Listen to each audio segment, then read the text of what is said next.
Humanity has always chased speed, from racing horses to rockets that touch the stars. But no matter how far we advance, one barrier remains absolute: the speed of light. Why can't we just go faster? If you want to understand exactly why we'll never reach light speed, stay with me till the end of this video and subscribe to the channel. Let's begin. If light speed is the finish line we can never cross, then let's define exactly where that line lies and why it's there in the first place. The speed of light, written out in full, is 299,792 kilometers per second when measured in a perfect vacuum. To truly grasp what that means, imagine that in the time it takes you to blink, about 1/10 of a second, light could travel around the Earth nearly 8 times. It's so fast that it turns vast cosmic distances into something measurable. Astronomers, in fact, don't even bother using kilometers for the universe. They use light years. The distance light travels in 1 year, roughly 9.5 trillion kilometers. Light speed is not just a benchmark of motion, it is the very foundation upon which our understanding of space and time is built. In modern physics, this speed isn't merely impressive, it's absolute. It's not a record waiting to be broken or a challenge waiting for better fuel. It is a universal constant, one of the few quantities that never changes, no matter where you are, who's observing, or how fast you're moving.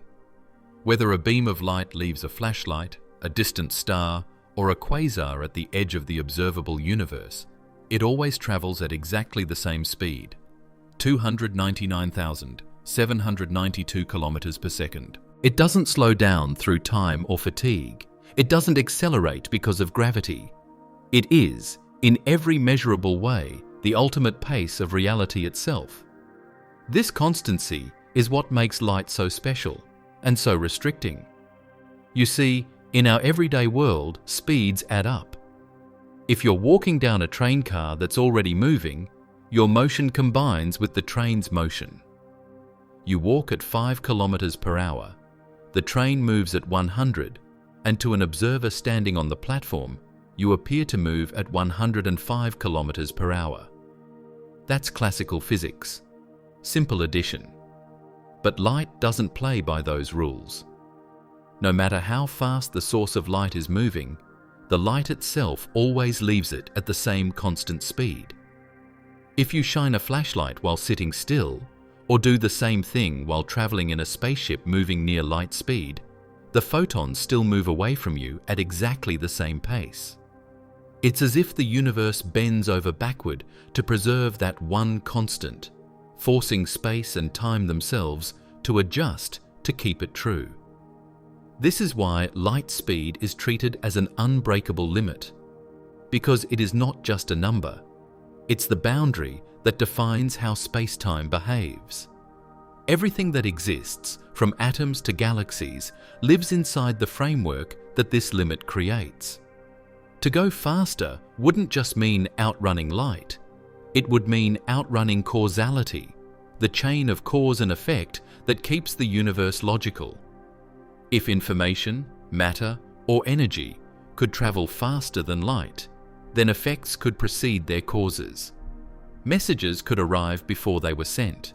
The very order of time could collapse, and the universe would lose the consistency that allows anything, including us, to exist coherently. In the language of physics, the speed of light is built into the very geometry of space-time. It's not an external rule applied to the universe. It's an internal law describing how the universe is structured. The equations of electromagnetism, written down by James Clerk Maxwell in the 19th century, already hinted at this strange fact. When scientists calculated how electromagnetic waves, which include light, travel through empty space, the math spat out a single fixed speed, independent of any observer. That was the first clue that light had something universal about it. Later, when Einstein arrived on the scene, he took that idea to its logical extreme. He realized that if light's speed was always constant, then everything else, space, time, mass, and energy, had to bend around that fact.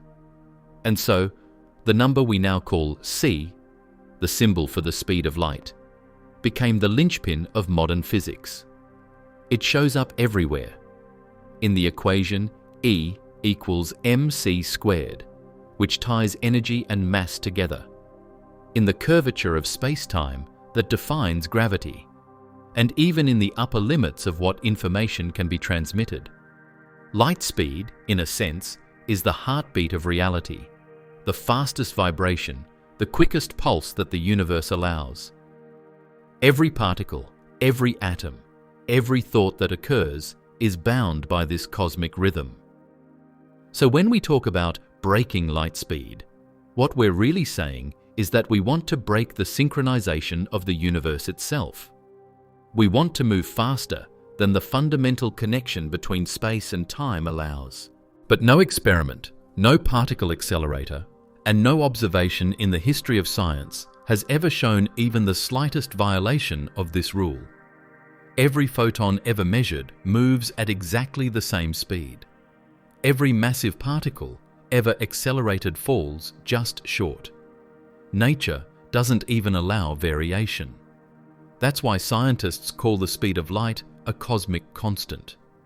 It's not just the speed at which light moves, it's the maximum speed at which anything can move, including the spread of gravity, magnetism, or even information. It's the ultimate bottleneck that ensures order. Without it, the universe would be chaos, a place where past and future could mix, where motion could be infinite, and where logic itself would dissolve. In short, light speed is not merely a limit of technology, it is a limit of existence. It tells us how fast cause can reach effect, how far energy can propagate, and how time itself flows. And though it may frustrate our dreams of interstellar travel, it is also what makes the universe stable and comprehensible. It is the wall that keeps reality from falling apart. And this wall, this shimmering, invisible boundary drawn at 299,792 kilometers per second, is where the next part of our story begins. Because one man, more than anyone else, revealed not only why it exists, but also why we will never, under any circumstance, pass through it. His name was Albert Einstein, and he wrote the rules we still live by. When Albert Einstein first published his theory of special relativity in 1905, he wasn't just rewriting the rules of motion, he was redefining the very fabric of reality. Up until that moment, physicists believed in an absolute universe, one where time ticked at the same rate for everyone, and distances remained constant no matter how fast you moved. Speed was simple, you added and subtracted it, like numbers on a ruler. But Einstein shattered that certainty. He proposed that there is no universal clock, no fixed background against which the universe moves. Instead, everything, time, space, energy, and motion, is relative. Everything, that is, except the speed of light. Einstein started from one astonishing principle. The laws of physics are the same for all observers, no matter how fast they're moving, and the speed of light in a vacuum is always constant. This wasn't a guess. It was a radical necessity. When he plugged that idea into the equations of motion, strange and beautiful consequences emerged. Time could slow down, distances could shrink, mass could grow. But the speed of light, that 299,792 kilometers per second, could never be exceeded. It wasn't just fast, it was sacred, the ultimate speed woven into space-time itself. Imagine two people observing a beam of light. One is standing still, the other is flying past in a spaceship at an incredible velocity. According to classical thinking, they should measure different light speeds. The moving observer should see the light beam approach slower or faster, depending on their direction. But that's not what happens. Both observers measure the exact same value for the speed of light, even though they're moving relative to each other. That's not magic. It's physics bending reality to protect a universal constant. To keep light speed the same for everyone, space and time must stretch and contract in just the right way. That's the essence of relativity. The universe rearranges its geometry so that light always wins the race. Einstein realized that if light speed was fixed, then as objects move faster and faster, time for them begins to dilate. It slows down relative to stationary observers. Distances in the direction of travel contract, they literally become shorter. And as velocity increases, mass effectively grows, demanding ever more energy to continue accelerating. The equations describe this perfectly. As your speed approaches that of light, the energy required to continue increasing your velocity rises toward infinity. In other words, reaching light speed would take not just a massive rocket, not just a star's worth of power, but an infinite amount of energy, something that simply cannot exist in a finite universe. This is why special relativity locks the speed of light as the fastest anything with mass can travel. The math doesn't merely suggest it, it enforces it. The closer you get to the limit, the harder the universe pushes back. The very structure of space-time itself becomes resistant to your progress. It's not as though light speed is surrounded by a wall you could smash through with enough force. It's more like the wall becomes infinitely thick the faster you try to go.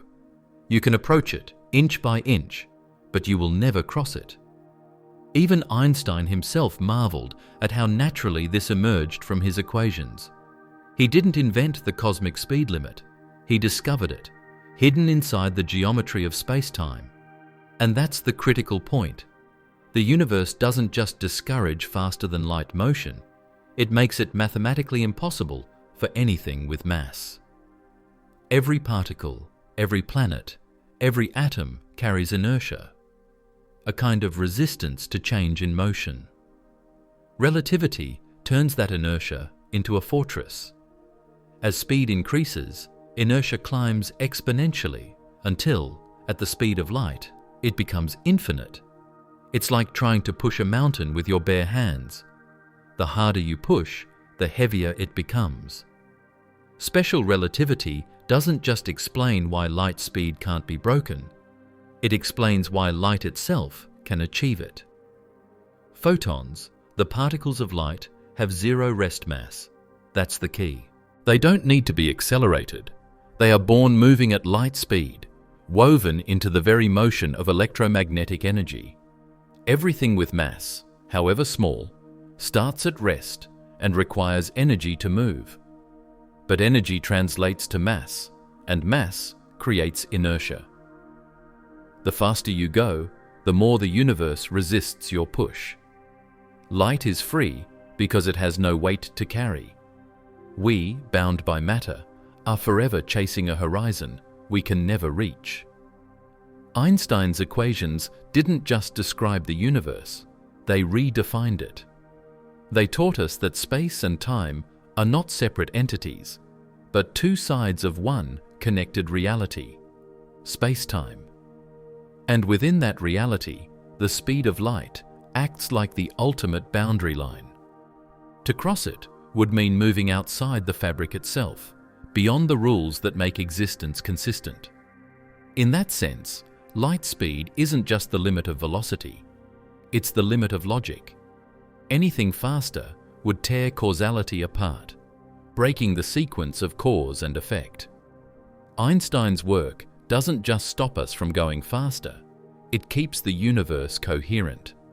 His theory has been tested endlessly, from particle accelerators to cosmic rays, and every single time the result is the same. The universe holds firm. As we push particles closer and closer to that sacred threshold, time dilates, energy requirements explode, and motion asymptotically approaches, but never equals the speed of light. Einstein's equations have never failed. They stand like an immovable monument at the heart of modern physics, a reminder that the cosmos is governed not by human ambition, but by fundamental truth. And from that truth, emerges our next challenge, the wall of energy that rises between us and the ultimate velocity. Because while Einstein revealed the rule, the universe itself enforces it in a brutal and beautiful way. The faster you try to move, the harder it becomes to move at all. The moment we begin to accelerate anything, whether it's a car, a rocket, or a single proton, we start paying an energy cost. In our everyday world, that cost feels simple. Press harder on the accelerator and you go faster. Double your speed and you use roughly 4 times the energy to overcome friction and air resistance. But the universe doesn't work linearly once you start moving fast, really fast. When you approach a significant fraction of the speed of light, the rules of classical mechanics crumble. What was once a smooth curve of acceleration becomes a near vertical wall. The faster you go, the more energy you must pour in, and that energy doesn't just add speed, it begins warping the very fabric of your reality. Einstein's special relativity tells us exactly how this works. The relationship between an object's speed and the energy needed to accelerate it isn't a straight line. It's governed by a terrifying mathematical curve. The formula for relativistic kinetic energy, simplified, shows that as velocity increases, the denominator of the equation, which includes the term representing how close you are to light speed, starts to approach zero. And dividing by a number approaching zero means your energy requirement approaches infinity. In practical terms, that means each additional kilometer per second you gain costs exponentially more energy than the one before. At 10% of light speed, the energy demands are manageable, still immense, but within the realm of imagination. At 50%, they're astronomical. At 99%, they're nearly unimaginable. And as you creep toward 99.999%, the energy required grows so huge that not even all the stars in the universe burning together could push a single grain of sand the rest of the way. To put it more vividly, imagine you're piloting a starship, firing your engines to accelerate closer and closer to light speed. At first, your speed increases rapidly. Each burst of energy propels you significantly faster. But as you reach a significant fraction of the cosmic limit, something strange happens. You start noticing that no matter how much more fuel you burn, your velocity increases by less and less. Your engines are working harder than ever, but your progress is slowing. You are pouring in unimaginable amounts of energy, but the universe keeps demanding more. An endless toll that can never be paid in full. You can get closer, yes, but never there. The finish line retreats faster than you can chase it. This isn't just a theoretical curiosity. We see it play out in the real world, in the most extreme laboratories humans have ever built. The Large Hadron Collider at CERN, for instance, accelerates protons to speeds so close to light that their velocity is within a hair's breadth of the cosmic limit. These particles move at over 99.9999991% of light speed. Yet, even though they have that incredible velocity, the amount of energy required to push them even slightly faster becomes absurd. For each tiny increase, scientists must pour in exponentially more power. And still, those particles never reach the actual speed of light. They can't. The math simply forbids it. It's as if the universe itself builds an invisible wall of energy, standing guard at that final boundary. Every push against it only strengthens it. You can throw more fuel, more power, even manipulate magnetic fields at unimaginable scales. But the wall doesn't budge. The energy you pump in doesn't translate into more speed. It translates into mass, time dilation, and distortion of space. The closer you get, the more your ship would resist acceleration, its inertia skyrocketing. It's a one-way relationship between effort and return, a cruel asymptote. You can chase the line forever, getting infinitesimally closer, but you will never, ever cross it. And what's most astonishing is that this limit isn't an arbitrary restriction set by the laws of physics. It is the law of physics. Energy and mass are two sides of the same coin, as Einstein revealed in his famous equation, E equals mc squared. The more energy you add to an object to accelerate it, the more mass it effectively gains. The more massive it becomes, the more energy it then requires to continue accelerating. The result is a vicious cycle. Your energy makes you heavier, and your weight makes it harder to go faster. The system traps itself in an escalating feedback loop where each improvement only amplifies resistance. Think about that for a moment. Every rocket we've built, every propulsion system we've imagined, operates within that same equation. Even if we were to harness the full power of antimatter, the most energy-dense substance theoretically possible, it still wouldn't be enough. You could annihilate entire planets' worth of matter and antimatter together, and it wouldn't move a single atom of mass-bearing matter beyond the speed of light. The energy curve rises too steeply, too fast. This is why the energy wall isn't a challenge we can engineer our way around. It's not a problem of materials or design. It's a property of space-time itself.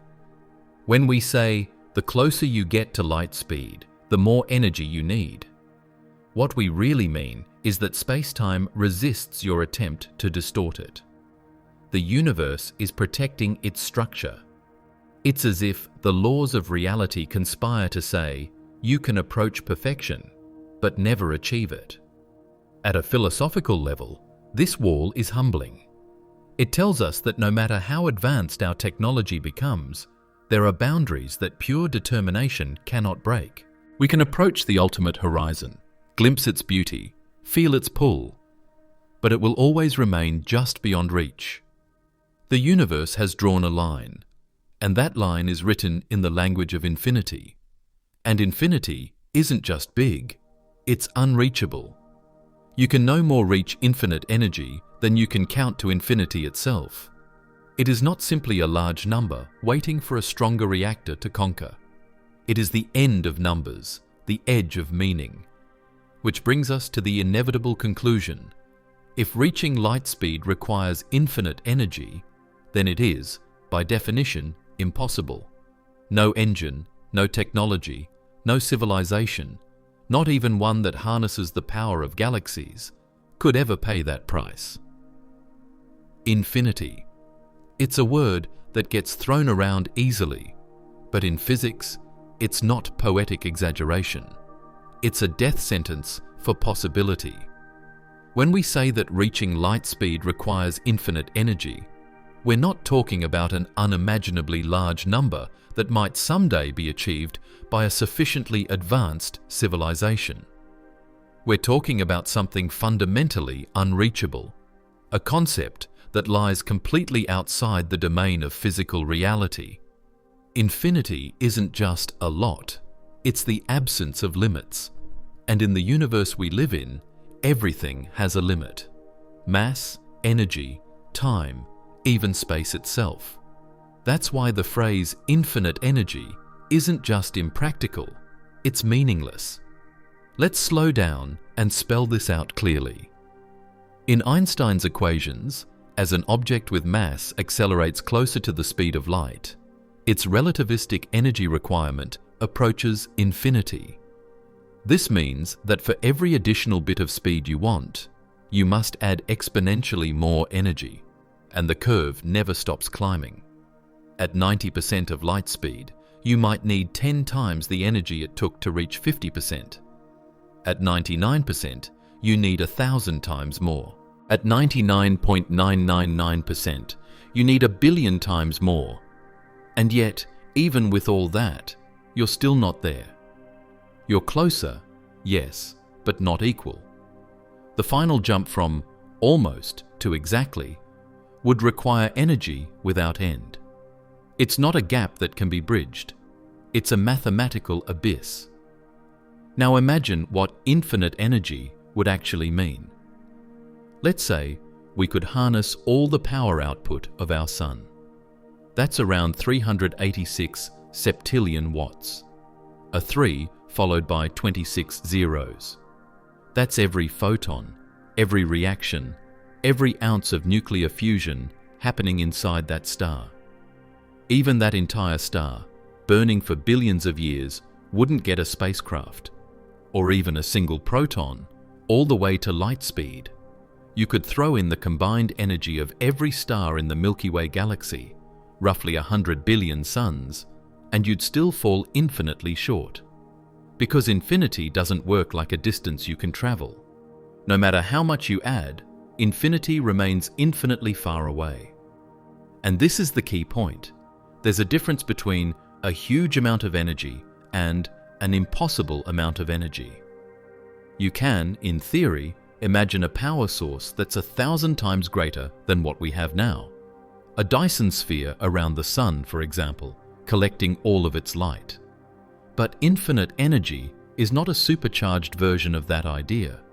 It's not a bigger number of watts. It's the total collapse of the equation. It's a point at which the mathematics of reality stop working, because no amount of physical input can ever yield an infinite output. The universe simply does not have the capacity to store, produce, or contain infinity. It's like trying to pour an ocean into a teacup. No matter how much you pour, there's never enough space. Even the most advanced hypothetical technologies we can imagine, antimatter reactors, fusion drives, or zero-point energy taps, would still obey the same physical laws. Antimatter, for instance, is the most efficient energy source we know, converting 100% of its mass into energy when it meets regular matter. Yet even if we turned every atom in the universe into antimatter fuel and annihilated it with its counterpart, the energy produced would still be finite. You could accelerate closer and closer to light speed, but never past it. The wall would still be there, demanding more energy than the entire cosmos could ever provide. This isn't just frustrating, it's profound. It means that the laws of physics themselves enforce humility. They tell us that some ambitions, no matter how noble or intelligent, will always meet a boundary set by reality itself. You can master chemistry, harness gravity, split atoms, and command fusion, but you cannot command infinity. The universe keeps that power for itself. Some people wonder if maybe the solution lies in clever engineering. If we can't push harder, perhaps we can cheat the rules. Maybe, they suggest, there's a way to bend the laws rather than break them. But the speed of light isn't a problem of propulsion or engineering. It's a problem of existence. It's built into the geometry of spacetime. You could build an engine the size of a galaxy, a fusion core that burns with the light of 10,000 stars, and still the math would stop you short. As your velocity climbed closer to that sacred constant, your energy demand would explode faster than you could ever supply it. You wouldn't even have enough time, because time itself would begin to slow down relative to the rest of the universe, stretching the effort into eternity. To say infinite energy means impossible is not an exaggeration. It's the ultimate expression of how nature protects itself. The universe runs on balance. Energy and mass, cause and effect, motion and resistance, all are tied together in a web of rules that maintain consistency. If it were somehow possible to pour infinite energy into a finite mass, those rules would collapse. You'd break conservation laws, distort space-time beyond recognition, and tear apart the mathematical foundation of causality itself. The cosmos would unravel like a thread pulled too far. So when scientists say we can never reach light speed, they aren't being pessimistic. They're being honest about the fundamental architecture of reality. Infinity is not an engineering challenge to overcome. It is a wall painted across the boundaries of the possible. No conceivable engine, no matter how advanced, no civilization, no godlike technology could cross it. Because doing so would require not just infinite power, It would require rewriting what power even means. And yet, the consequences of this are not discouraging. They're awe-inspiring. The fact that the universe has such a boundary tells us that it is self-consistent, that it protects its own logic. It's a cosmos with rules, not chaos, not randomness, but structure. And that structure, that invisible cage of cause and effect, is the very reason we can exist to question it at all. But the story doesn't end with energy, because as we've learned, the closer you get to light speed, the more energy you pour in, and the more something else begins to happen. Your mass increases. And with that, we discover an even deeper trap waiting for anything that dares to chase the light. As an object moves faster and faster, it doesn't just consume more energy, it changes. According to Einstein's special relativity, motion isn't only about velocity, it's about how energy, mass, and time weave together into a single, unified fabric. When you begin to approach light speed, that fabric starts to warp in strange ways. And one of the most profound of these distortions is the increase of mass with speed. The faster you move, the heavier you effectively become. At rest, every object possesses what physicists call rest mass, the amount of matter it contains when it's not moving relative to any observer. But as soon as it starts accelerating, the situation changes. In the relativistic world, energy and mass are not separate quantities. They are interchangeable, bound by the famous equation E equals mc squared. Energy is mass, and mass is energy, merely expressed in different forms. So when an object accelerates, and you pour energy into it, that energy doesn't just make it move faster, it also contributes to its total mass. The faster it goes, the more energy it holds, and therefore the more massive it becomes. This phenomenon is called relativistic mass increase. It's not that atoms in your body are suddenly gaining particles, or that your ship is pulling in matter from space. It's that the energy invested in your motion adds to your mass. The relationship between speed and mass is precise and merciless. At slow speeds, the effect is tiny, too small to notice. A car driving down the highway, a jet streaking through the sky, even a satellite orbiting Earth, their mass barely changes. But as you begin to approach a significant fraction of the speed of light, the effect explodes. At 50% of light speed, the object's relativistic mass increases by about 15%. At 90%, it doubles. At 99%, it grows 7 times heavier. And by the time you reach 99.999%, the object's mass would be hundreds or even thousands of times what it was at rest. Now imagine what that means for acceleration. The heavier an object becomes, the harder it is to push. Every bit of additional speed requires more force than before, not just because of the energy curve, but because the object itself is literally harder to move. You're trying to accelerate something that grows heavier the faster you go. It's like trying to run up a hill that gets steeper with every step, while your body gains weight each time you push forward. Eventually, the hill becomes vertical, and your weight becomes infinite. At that point, motion stops, not because your engines fail, but because the universe itself refuses to let you go any faster. This is why, in physics, we say that an object with mass can approach light speed but never reach it. The closer it gets, the more its relativistic mass increases, and the more impossible acceleration becomes. The numbers climb toward infinity, and infinity is a destination that no traveler can reach.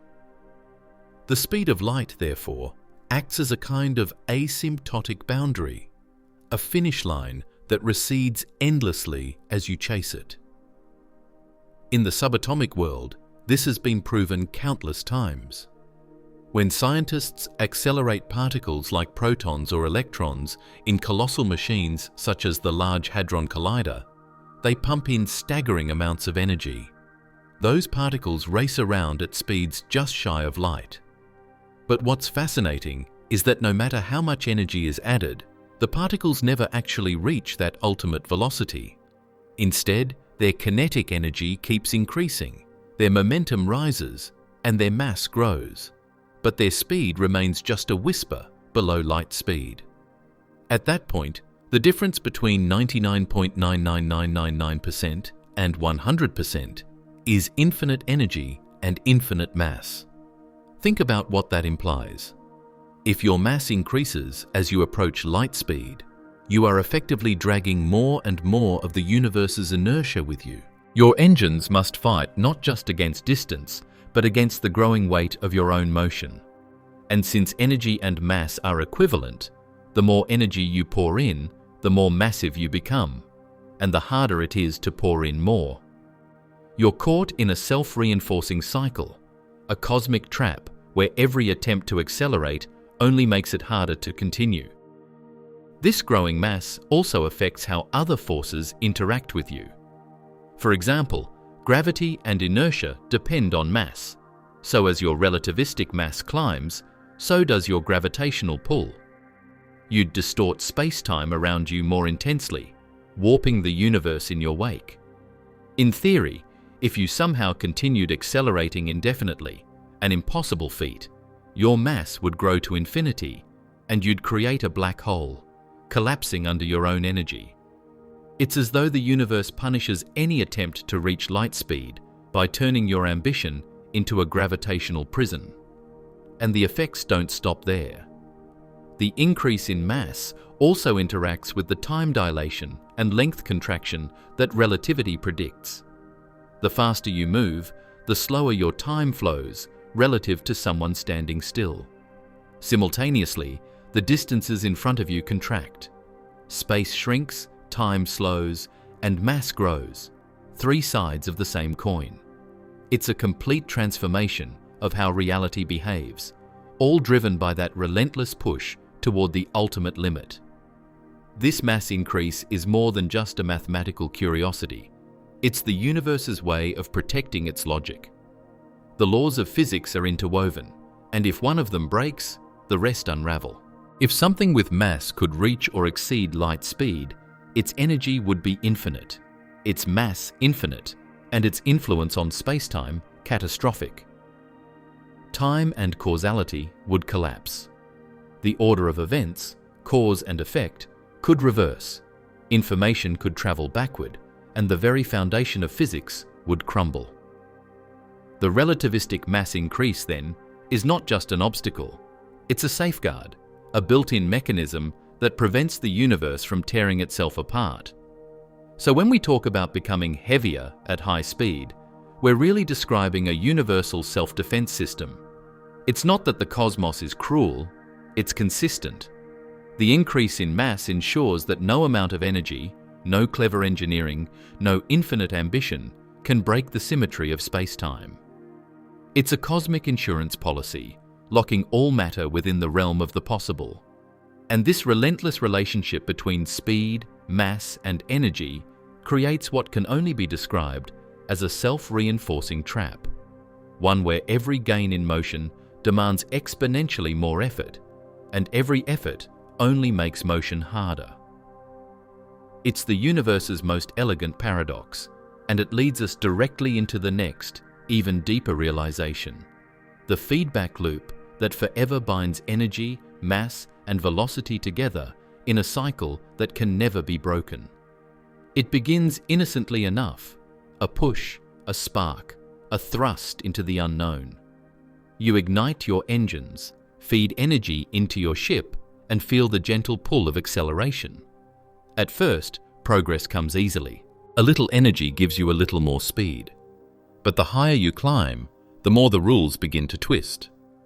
What once felt like a smooth curve suddenly sharpens into an impossible slope. The more you accelerate, the more resistance you feel, not from the outside world, but from reality itself. This is the self-reinforcing trap that guards the cosmic speed limit. More speed means more mass. More mass means more energy required, and more energy means more mass again. It's a perfect, endless feedback loop. a cage of mathematics from which nothing with mass can ever escape. To understand this trap, let's return to Einstein's revelation that mass and energy are two forms of the same thing. When you accelerate an object, the energy you supply doesn't just make it move faster. That energy becomes part of the object's total energy. And because energy and mass are equivalent, the object's effective mass increases. At low speeds, this increase is minuscule, imperceptible. But as velocity climbs toward the speed of light, the effect grows exponentially. Every pulse of energy adds not only speed but weight, and that weight drags you down, demanding even more energy for the next increment of acceleration. This is where the vicious cycle begins. Imagine you're piloting a spacecraft, firing your engines with infinite patience. You accelerate to half the speed of light. Congratulations, you've already done what no human has ever achieved. But to reach 75%, you need not twice as much energy, but several times more. You pour in that energy, burning your fuel stores at a terrifying rate, only to find that your acceleration is now slowing. You're spending more and more energy to gain less and less speed. Then, as you near 90% of light speed, your ship's relativistic mass doubles. To gain even a fraction more velocity, you now need to supply exponentially more energy. 99%? Hundreds of times more. 99.999? You'd have to harness the energy of stars. 99.99999. The entire galaxy still wouldn't be enough. This feedback loop is nature's most efficient defense system. It doesn't need guards or barriers. The laws of physics themselves provide the resistance. You can't cheat it, can't sneak around it, because every attempt to move faster simply strengthens the lock. The energy you pump in makes you heavier. Your growing mass demands even more energy. The new energy increases your mass again. It's a self-amplifying cycle that drives your energy requirement toward infinity. And infinity, as we've seen, isn't just unreachable. It's a dead end in the equations, a place where math stops making sense. You could think of it like climbing an endless mountain that gets taller as you ascend. Every step requires more strength than the last. Your body grows heavier with each movement. The peak always stays just ahead, teasing you with its nearness, but never allowing you to reach it. The harder you fight gravity, the stronger it becomes. Eventually, you exhaust every reserve, and though you may stand closer to the summit than anyone before you, you'll never touch its peak. That's the essence of this trap. The universe doesn't forbid you from trying, but it ensures that success remains eternally out of reach. And it's not just an abstract idea. It's been measured, tested, and confirmed countless times. In the particle accelerators of Earth, this trap plays out every second. At the Large Hadron Collider, for example, protons are pushed to speeds just shy of light's limit. Scientists keep feeding them more and more energy, yet their velocity barely changes. Instead, their mass skyrockets. They become thousands of times heavier than when they were at rest, so massive that time itself slows down for them relative to our frame of reference. But even with all that, they never reach the limit. No matter how much power is added, the energy-to-speed conversion rate dwindles into near nothingness. The wall remains firm. This feedback mechanism is one of the most elegant and unforgiving systems in all of physics. It's the cosmic equivalent of a mathematical trapdoor. Once you fall into it, there's no escape. Each variable reinforces the others in a closed loop. Energy increases mass, mass resists acceleration, and acceleration demands more energy. It's not an external barrier that can be broken by brute force. It's an internal property of the universe, as fundamental as gravity itself. This trap also explains why photons, particles of light, are the only entities capable of moving at light speed. They have no rest mass, which means they never had to be accelerated in the first place. They were born free of inertia. Light doesn't gain speed, it is speed. But everything made of matter, from atoms to planets to galaxies, carries mass, and therefore carries the burden of this feedback cycle. The moment mass exists, it's already disqualified from the race. If you were somehow able to observe yourself from an external, stationary perspective while approaching light speed, you'd notice something haunting. Your own clock would slow, your shape would flatten in the direction of motion, and your energy signature would spike.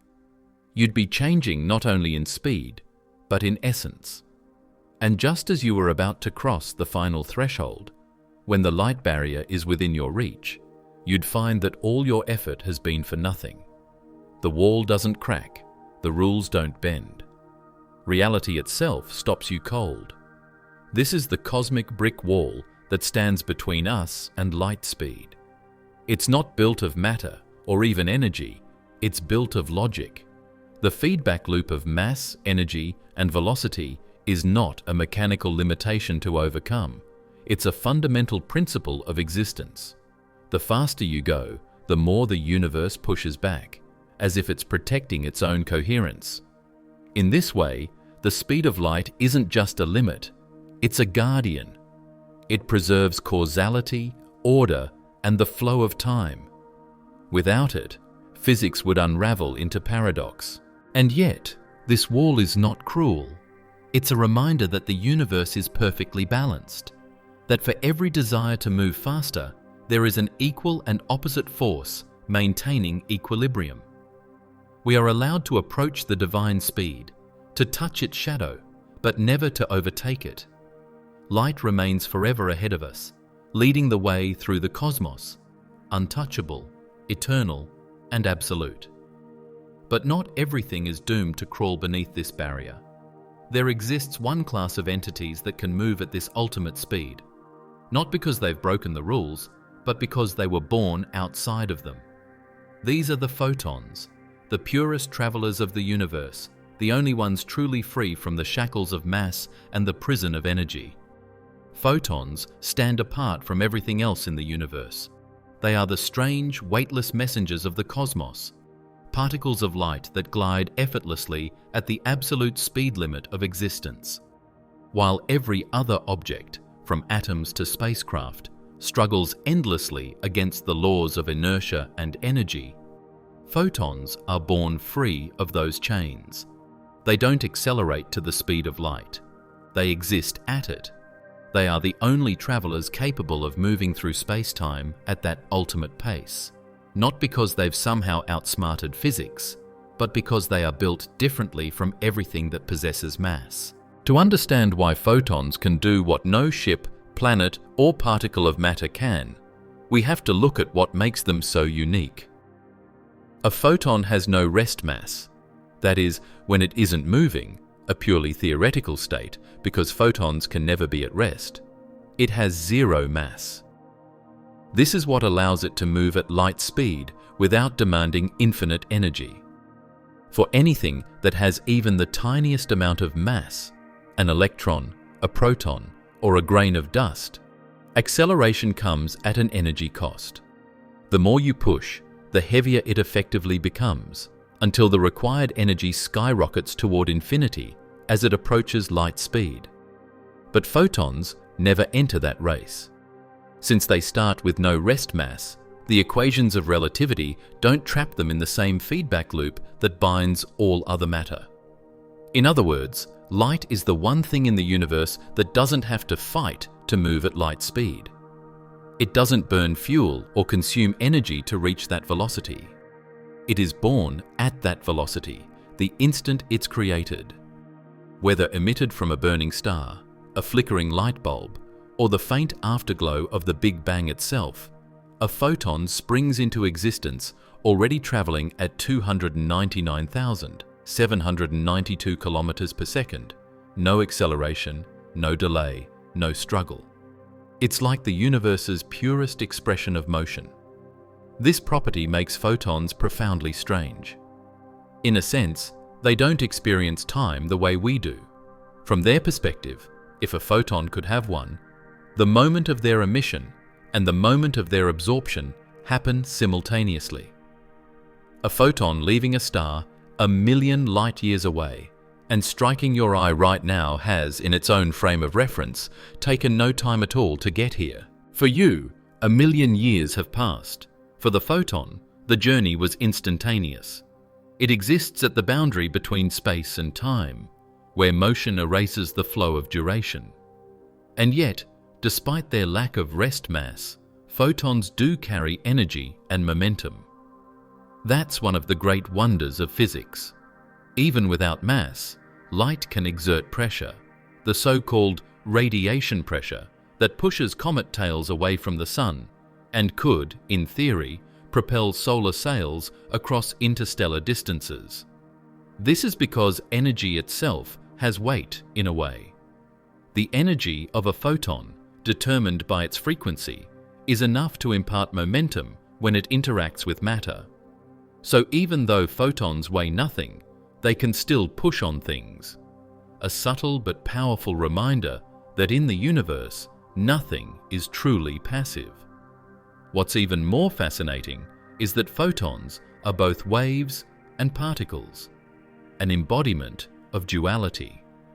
They ripple through space as waves of electromagnetic energy, but also strike matter in discrete packets called quanta. They are not made of smaller parts. They are elementary, indivisible, and eternal as long as they remain in motion. When a photon meets matter, it's absorbed or scattered, transferring its energy and ceasing to exist as a particle. But until that moment, it travels without aging, unchanging, unwavering, the perfect constant of nature. So while every other object grows heavier as it moves faster, the photon remains weightless, eternal, and utterly immune to the resistance of relativity. It doesn't need to pay the infinite energy cost because it never has to accelerate from rest. It doesn't cross the speed of light barrier, it lives on that barrier. Light is, in essence, what happens when energy exists without the burden of matter. It's what the universe looks like when motion is unbounded by mass. This also explains why no matter what we do, we can never make something massive behave like light. We can mimic its speed in theory, but not its nature. A spaceship made of atoms, no matter how light, how advanced, or how powerful, is still composed of matter, still burdened with rest mass. It must accelerate, and acceleration always demands energy. It's trapped within spacetime's geometry, forever chasing a photon's effortless pace, but never catching it. The contrast between light and matter is more than physical.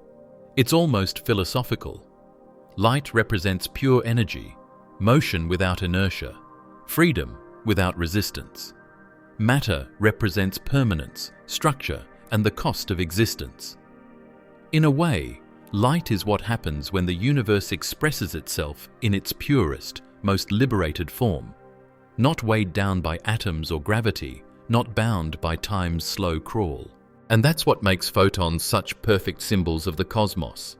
They illuminate the world, carry information across unimaginable distances, and define the very speed limit of reality. Yet, they are fundamentally alien to everything we are made of. We are matter, dense, heavy, finite. Light is energy, swift, weightless, eternal. We can harness it, measure it, even ride on its reflections, but we can never become it. The photons are the only entities in the universe that truly move at light speed, because only they are built for it. That difference between what we are and what light is marks one of the most profound divides in nature. It's the reason light can cross galaxies while we remain bound to planets and machines. It's the reason photons are free while matter is forever confined. Because as miraculous as our technology may become, as much as our ambitions reach upward, we carry the one trait that forever ties us to the slower side of the universe: mass. And that brings us to a sobering truth, one that transforms this from a scientific problem into a philosophical one. The very thing that allows us to exist, our matter, our substance, is also what imprisons us below the cosmic speed limit. The universe gave us form, but in doing so, it took away our freedom to chase the light. Everything we are, every cell, every atom, every particle that forms the intricate machinery of life is built from matter, and matter, by its very nature, carries mass. It's the defining quality that gives us substance, that allows us to occupy space, to touch, to feel, to exist. But that same property, so essential to our being, is also the chain that anchors us forever below the speed of light. Our mass is both our blessing and our curse, the reason we can exist, and the reason we can never transcend the boundaries that light so effortlessly crosses. In the grand theatre of the cosmos, our matter is our prison.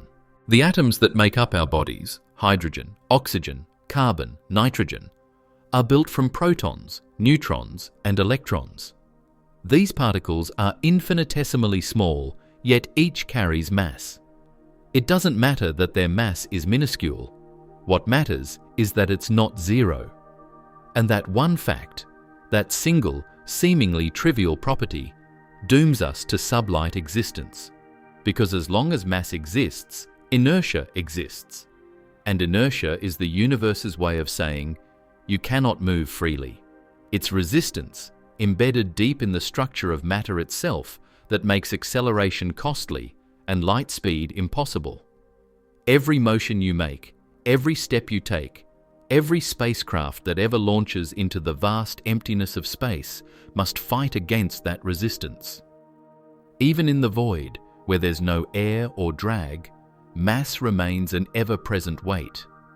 It's invisible, intangible, yet utterly inescapable. It's the price of being made of something rather than nothing. For light, that cost doesn't exist.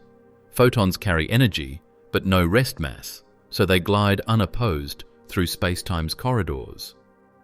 But we, the children of matter, must pay for every motion, every acceleration, every dream of reaching the stars. It's easy to think of mass as something static, the weight of a rock, the density of a planet. But mass is dynamic in its consequences. It doesn't just anchor you to the ground, it tethers you to the laws of relativity.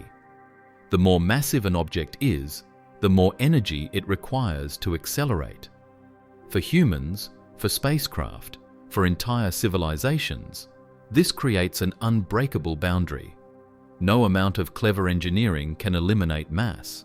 You can reduce it, minimize it, distribute it, but you can't make it vanish.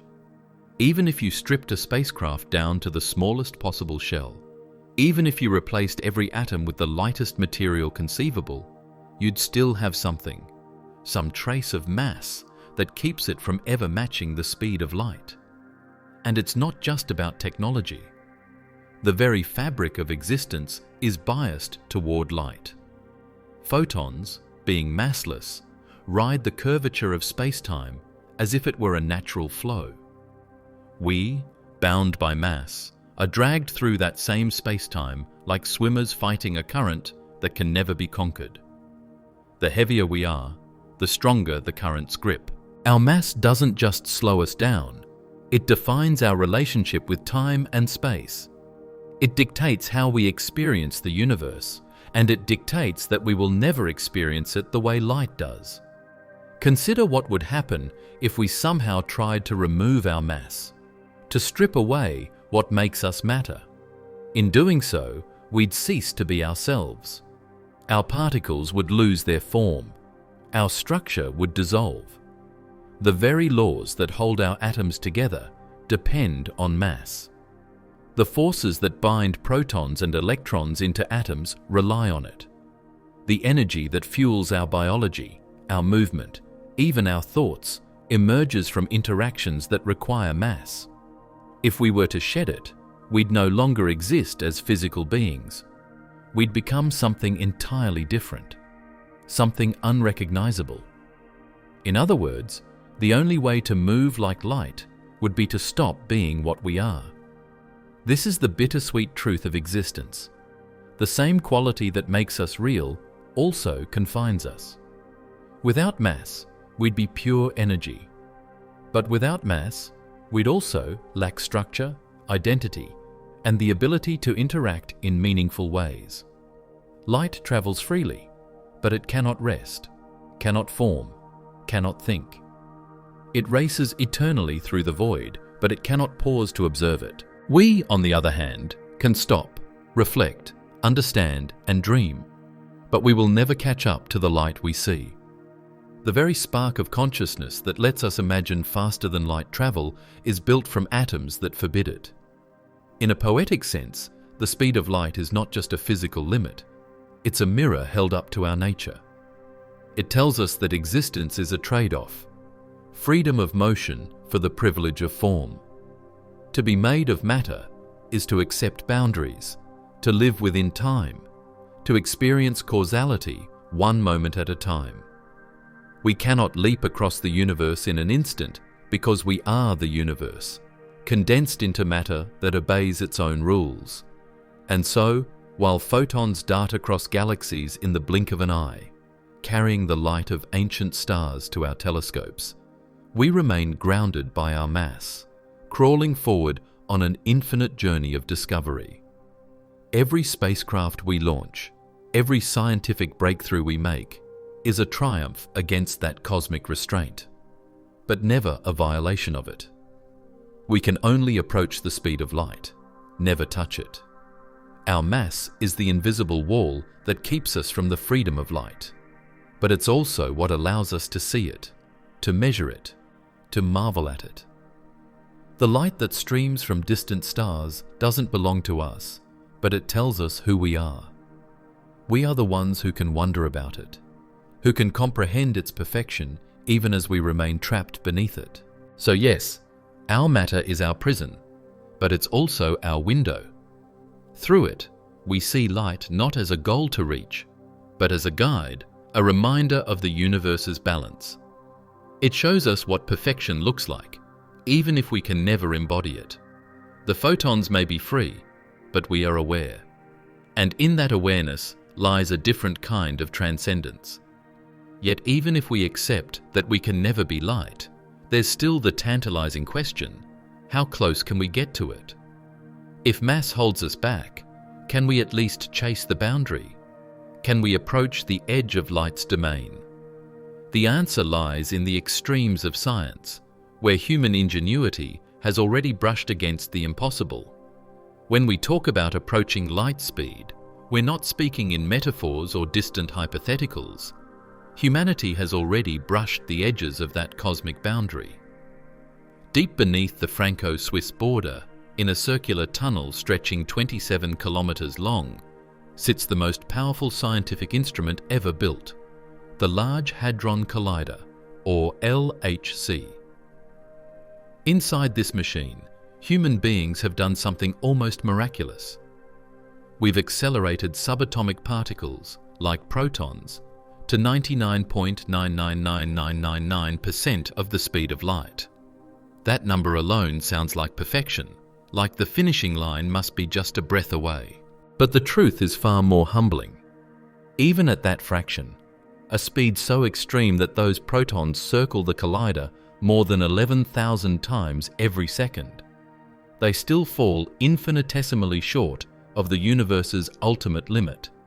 And to achieve even that staggering velocity, the cost is nearly unimaginable.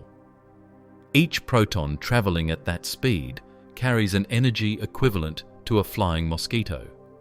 That doesn't sound like much until you remember that a proton is a trillion times smaller than the insect. Pack that much energy into something so microscopic, and you begin to understand the scale of the challenge.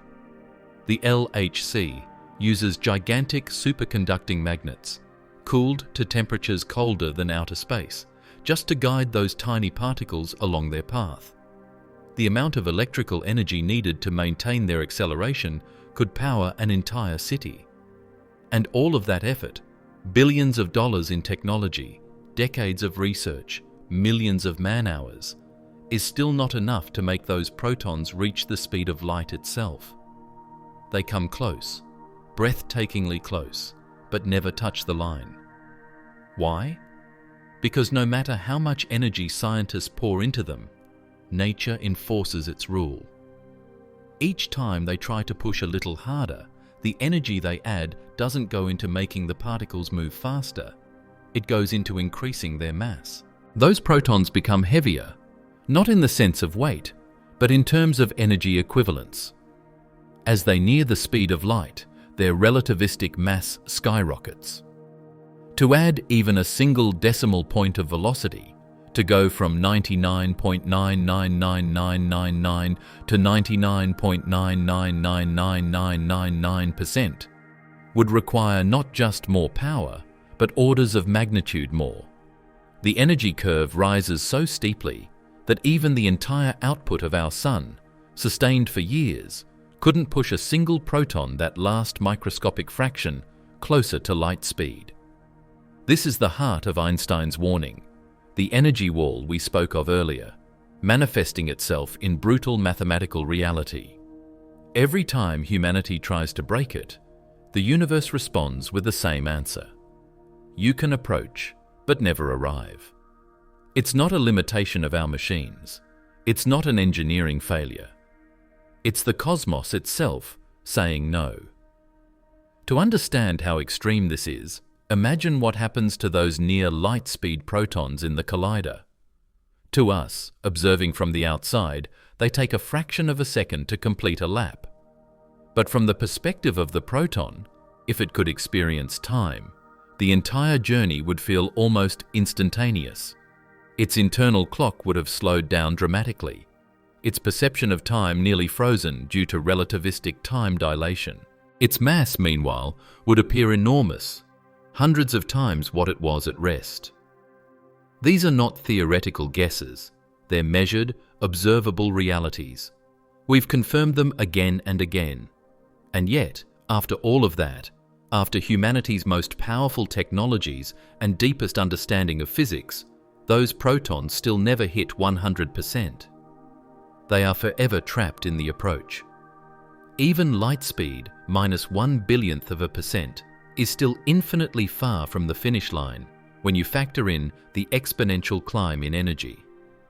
The limit holds firm. The irony is breathtaking. We've essentially recreated conditions close to the beginning of the universe. Enormous energy densities, particles traveling at relativistic speeds, forces beyond everyday comprehension. And still, the cosmic wall remains intact. The speed of light, that sacred number of 299,792 kilometers per second, stands untouched. It's as if the universe designed this rule not to mock us, but to preserve itself. Because if any object with mass could reach or exceed light speed, reality would unravel. Time, space, and causality would lose their meaning. The LHC doesn't just prove how close we can get, it proves how impenetrable the barrier truly is. And this barrier isn't reserved only for the high-energy world of particle physics. It applies everywhere, universally. A spaceship, even one as advanced as we can imagine, would face the same challenge. Every bit of energy added would bring it closer, but never all the way. Even with perfect engines, infinite fuel, and ideal conditions, the feedback loop of mass and energy would always conspire to hold it just short of the line. To put it in perspective, if you wanted to accelerate a 1-ton spacecraft to just 99.99% of light speed, you'd need more energy than humanity has produced in its entire history. To get to 99.99999%, you'd need more energy than the sun will emit in its lifetime. And to hit 100%, to actually become light speed, you'd need infinity. That's why we say near light speeds cost everything. They're not impossible to approach. They're impossible to afford. The universe demands an infinite price, and we simply don't have the currency to pay it. It's a rule etched not in the stars, but in the fabric of space-time itself. And yet, as those particles race around the collider, glowing faintly in their invisible dance, we can't help but feel awe. Because even if they never reach light speed, they come close enough to reveal the truth of how the universe works, how time bends, how mass grows, how motion warps reality. They show us the boundaries of existence, not as limitations, but as signatures of the universe's incredible precision. But as the protons chase the light they'll never catch, another transformation takes place, one not of energy or mass, but of time itself. Because the closer anything gets to light speed, the more time begins to twist and stretch in ways that defy intuition. If mass and energy are the universe's locks, then time is its warning label, and it too refuses to be broken. Time is the one thing we all think we understand. It flows, second by second, moment by moment, in one direction, steady and absolute. Or at least, that's how it feels. But Einstein's theory of relativity shattered that illusion. He revealed that time is not a fixed river flowing evenly for everyone, everywhere. Instead, it's elastic, capable of stretching and compressing depending on your speed and your proximity to gravity. And nothing reveals that flexibility more dramatically than motion near the speed of light. The faster you go, the slower time passes for you. Push closer to light speed, and time itself begins to grind almost to a halt. It's not just a trick of perception, it's a physical reality proven again and again by experiment. This phenomenon is called time dilation, and it's one of the most profound consequences of special relativity. The idea is simple but staggering. Motion through space and motion through time are intertwined. The universe enforces a cosmic speed limit, not just by slowing your motion through space, but by adjusting how quickly you experience time. You can think of it this way. Every object moves through space-time at a constant overall rate, the same total speed through the fabric of existence. If you increase your motion through space, you must sacrifice motion through time. In other words, the faster you travel through space, the slower you move through time. At everyday speeds, walking, driving, flying, this effect is so minuscule that it's impossible to notice. You might lose a few trillionths of a second flying across the globe, but when you start approaching relativistic speeds, say 90% of light speed, time dilation becomes undeniable. For someone traveling that fast, seconds on their clock might correspond to minutes, hours, or even years for someone standing still. Push it further to 99.999%, and time nearly freezes. If you were somehow able to travel at the speed of light, time for you would stop completely. Past, present, and future would all collapse into one infinite moment. But that final state is reserved for photons, not for us. Anything with mass can only asymptotically approach that state, never reach it. To understand how radical this is, consider an astronaut traveling near light speed on a journey to a distant star. To her, the trip might last just a few months, but when she returns home, she might find that decades, or even centuries, have passed on Earth. This isn't science fiction, it's physics. It's the twin paradox, a thought experiment that has been verified through real-world experiments with high-speed particles and atomic clocks. When you move close to light speed, your internal clock slows relative to stationary observers. Time is no longer universal, it's subjective, depending on how fast you're moving through space-time. In particle physics, we see this in dramatic form. Certain unstable particles, called muons, decay very quickly when at rest, typically in microseconds. But when they're accelerated to near light speeds in particle colliders, their internal clocks slow down. They live far longer from our perspective than they should. We've measured this precisely. The faster they move, the longer they last. From their point of view, nothing has changed. Their clocks tick normally. But to us, Outside observers, time has stretched. The universe literally bends the flow of time to protect the constancy of light's speed. Now, imagine what this means for anyone daring to approach that limit. As your velocity increases, time for you slows. Your heart would beat slower, your thoughts would stretch out, your very perception of existence would elongate. Meanwhile, from the viewpoint of the outside world, the universe around you would accelerate. Stars would appear to streak. Centuries might pass in moments. You'd become a living paradox, moving through space while time slips through your fingers. And the closer you get to the speed of light, the more extreme the effect becomes. At 99%, 1 second for you might equal 7 seconds for someone else. At 99.999%, 1 second could equal hours or even days. And at 99.999999%, 1 second for you could mean years elsewhere. In that sense, time dilation is both a window and a wall. It allows glimpses of the cosmic interplay between motion and time, but it also prevents you from ever fully escaping time's grip. You can slow it down indefinitely, but never stop it completely unless you cease to have mass, unless you become light. This time distortion isn't just a curiosity, it's a cornerstone of how the universe maintains its internal logic. It ensures that light speed remains constant for all observers, no matter how they move. It's the universe's way of balancing its equations. Without time dilation, relativity would collapse. Different observers would measure different speeds for light, and the consistency of physical law would vanish. Time itself bends to preserve order, but this bending comes at a cost.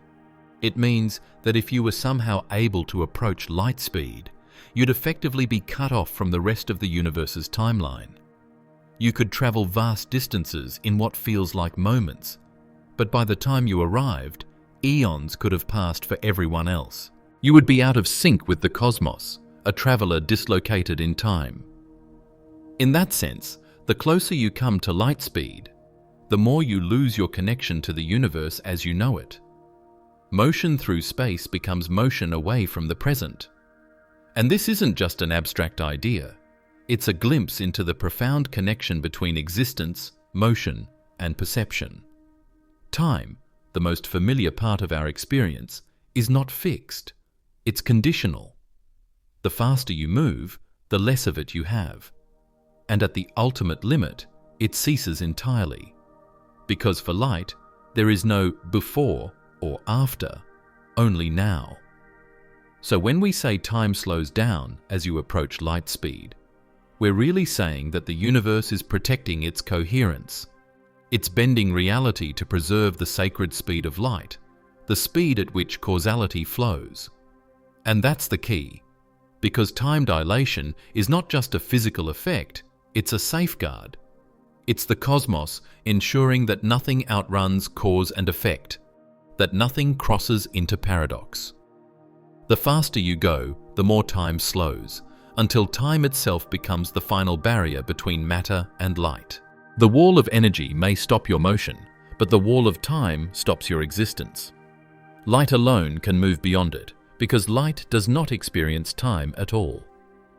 And yet, time's distortion brings with it another strange and beautiful phenomenon, the collapse of distance itself. Because as time slows, space begins to contract, shrinking the universe in the direction of your motion. The faster you move, the shorter the road becomes, but even that illusion too has its limits. As your speed increases, the universe itself begins to warp around you. Space, which seems so fixed and immutable at human scales, starts to bend under the weight of your motion. This isn't metaphorical, it's literal. The faster you travel, the shorter the distances in front of you become. It's a phenomenon known as length contraction, and it's another of Einstein's astonishing predictions from special relativity. When you move close to light speed, the very fabric of space in the direction of your travel begins to compress. Galaxies, stars, planets. Everything ahead of you appears squashed closer together. But even as the distances collapse, the math ensures that they never collapse enough to let you outrun light. The universe will always adjust just perfectly to keep you short of that sacred limit. To someone standing still, your ship looks normal, its full length intact. But from your perspective, as you accelerate to a significant fraction of light speed, your own ship seems to contract in the direction of motion. Its nose and tail draw closer, distances inside shrink, and the space between objects compresses. The faster you move, the more extreme the effect becomes. At 90% of light speed, your length in the direction of travel is reduced by about half. At 99.9%, the contraction is so extreme that everything ahead seems mere centimeters away. And at the unattainable limit of light speed, the distance to any point in front of you would shrink to zero. Zero distance sounds like a loophole, like a cosmic shortcut. After all, if the distance between you and your destination vanishes, wouldn't that mean you could reach it instantly? But that's where the genius and cruelty of relativity reveals itself. The contraction of space is precisely balanced by the slowing of time. As space shrinks, your internal clock ticks slower, maintaining the constancy of light's speed. You see the path shorten, yes, but your experience of time dilates so severely that the two effects cancel each other out. You never get ahead of light. You merely experience a different version of spacetime's geometry. It's tempting to think of this as the universe bending the rules, teasing you with proximity to the unattainable. But in truth, length contraction and time dilation are two sides of the same protective mechanism. They exist to preserve the cosmic order. If space contracted too much, or time slowed too little, it would break the delicate balance that keeps the speed of light consistent for all observers. You'd be able to reach your destination faster than light could, and that would mean sending information faster than causality allows. The result would be paradox, cause happening after effect, events reversing, the collapse of logical sequence itself. Nature refuses to allow that. So instead, it adjusts perfectly. For every increment of speed you gain, the universe compresses the space ahead by exactly the amount needed to maintain balance. The faster you go, the more dramatic the contraction. But the closer you get to light speed, the more futile your effort becomes. The math forms an asymptote. You can approach the limit infinitely, but never reach it. You can see space collapsing. You can feel time stretching. You can watch the cosmos bend around you, but you'll never break through. To visualize this, imagine a starship accelerating toward a distant galaxy 100 light years away. From the perspective of someone on Earth, the journey would take 100 years, even if you traveled at light speed. But for you, as your velocity climbs toward that limit, time slows and space contracts. The galaxy seems to rush closer. The trip might feel like a few years, or even months, depending on your speed. To you, the distance has truly shrunk. But for everyone back home, the galaxy hasn't moved. It's still 100 light years away. When you finally arrive, hundreds of years will have passed on Earth. The contraction of distance gives the illusion of a shortcut, but it's bought at the cost of time itself. Length contraction has been confirmed in countless experiments. In particle accelerators, high-speed particles travel measurable shorter distances than they should because, from their perspective, the space they move through has compressed. Cosmic rays entering Earth's atmosphere, subatomic particles born from distant supernovas, experience the same effect. Moving at near light speeds, they perceive the atmosphere as paper-thin, just a few meters thick, even though it's tens of kilometers deep. The result? They survive long enough to reach the surface. When at rest, they should decay long before arrival. Reality itself bends to accommodate their speed, but never enough to let them transcend the ultimate limit. And there's another fascinating layer to this. The contraction isn't just visual or perceptual, it's geometric. Space and time aren't separate entities. They're part of a single continuum called spacetime. When you move through that continuum, you're not just passing through space, you're rotating within spacetime's geometry. The faster you move through space, the more your trajectory shifts from the time dimension toward the space dimension. But no matter how much you rotate, you can never rotate fully into pure spatial motion, that is, light speed, without having zero rest mass. Matter cannot complete that turn. The math forbids it. This elegant self-consistency is what makes relativity so beautiful. It's not a theory of limits, it's a theory of balance. Every increase in one domain compensates for another. Every potential loophole is closed by a corresponding adjustment.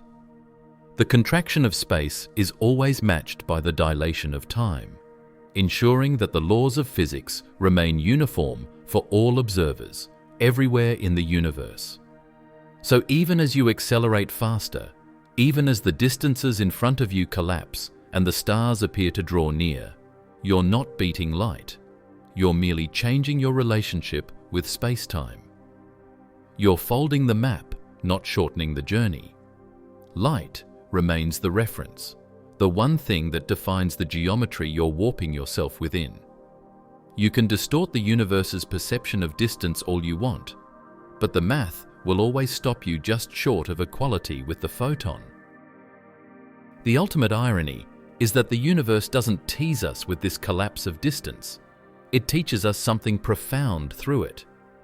It shows us that limits in nature aren't barriers of denial, but expressions of precision.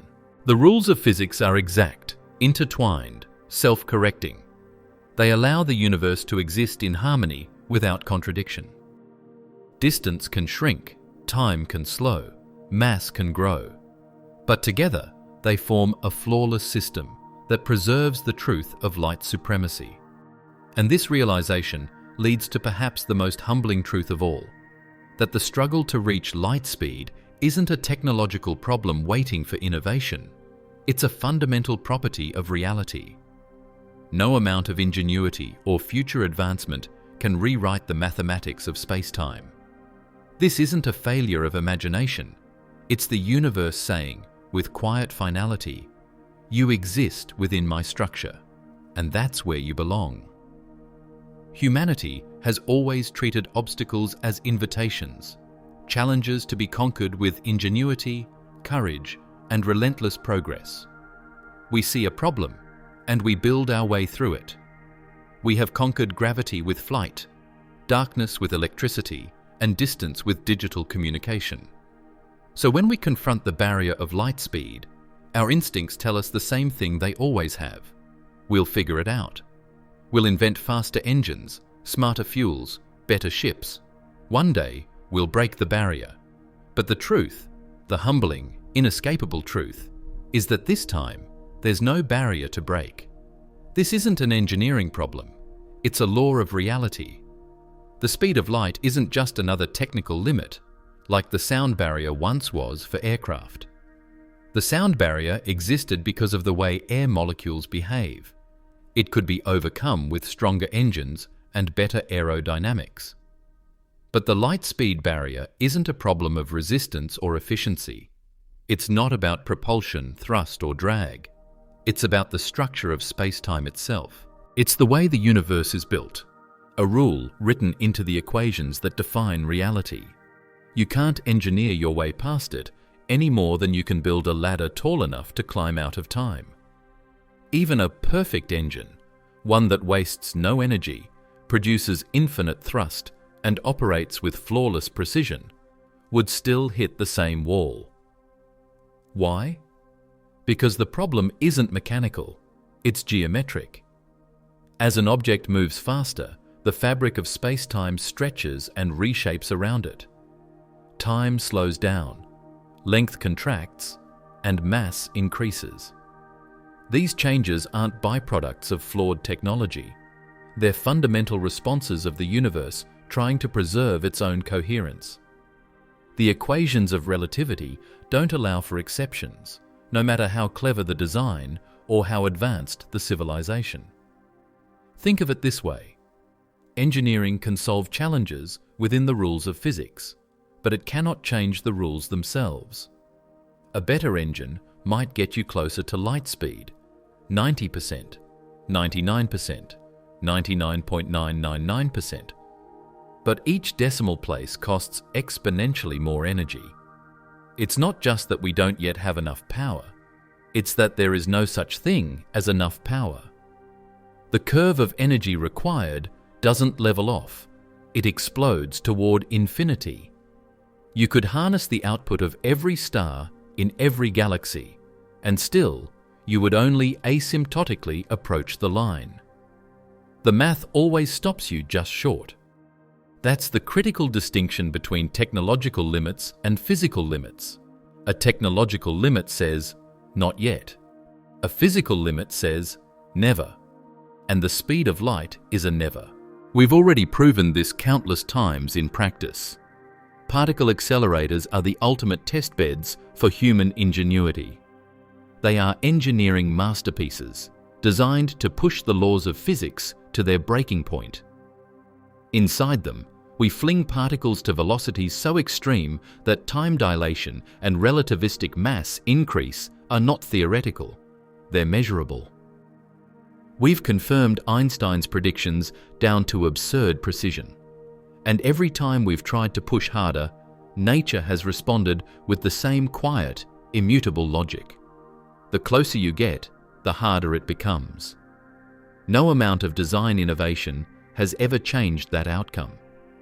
Even if you imagined an engine capable of bypassing conventional fuel, say, one that converts matter directly into energy with 100% efficiency, it wouldn't matter. The output of such an engine would still translate into more energy and therefore more mass. The object being accelerated would grow heavier as it gained speed, demanding even more power to continue. The process feeds on itself in a perfect feedback loop that no technology can escape. Some have dreamed of using exotic forms of propulsion, warp drives, wormholes, quantum tunneling, as ways to cheat relativity. But these ideas, while fascinating, don't actually break the speed of light. They only work around it, bending spacetime itself to shorten the distance rather than moving faster through it. The light speed limit still holds, it's just that the path changes. But even these speculative methods rely on forms of energy and matter that, as far as we know, don't exist. Negative mass, exotic matter, or vacuum energy densities greater than anything the universe naturally produces. They're mathematical fantasies, beautiful in theory, but impossible within the known laws of physics. And that's the key. The laws of physics. They are not obstacles we can outthink. They are the framework that defines what thinking even means. The speed of light isn't a limit imposed by some external authority. It's a consequence of how time and space themselves interact. Relativity doesn't merely say that light travels fast. It says that the structure of reality adjusts itself so that light's speed is the constant against which everything else must measure. Space and time literally warp to preserve that truth. To exceed it wouldn't be like breaking a rule, it would be like breaking existence. Imagine space-time as a vast fabric stretched tight across the cosmos. Light moves along that fabric perfectly, tracing its natural contours. Anything with mass, however, creates a dimple, a tiny indentation in the weave. As you accelerate, you push harder against the fabric, deepening your indentation. The faster you go, the deeper it becomes, until the fabric around you starts to tear under the strain. But before it can rip completely, the math intervenes. It makes the required energy infinite, ensuring that the fabric holds. This isn't the universe being stingy or cruel, it's being consistent. It's protecting itself from collapse. This is why the speed of light is often called the cosmic speed limit. But that phrase doesn't quite capture its depth. It's not a limit like a sign on a highway. It's a defining feature of reality, the boundary between what can exist within space-time and what cannot.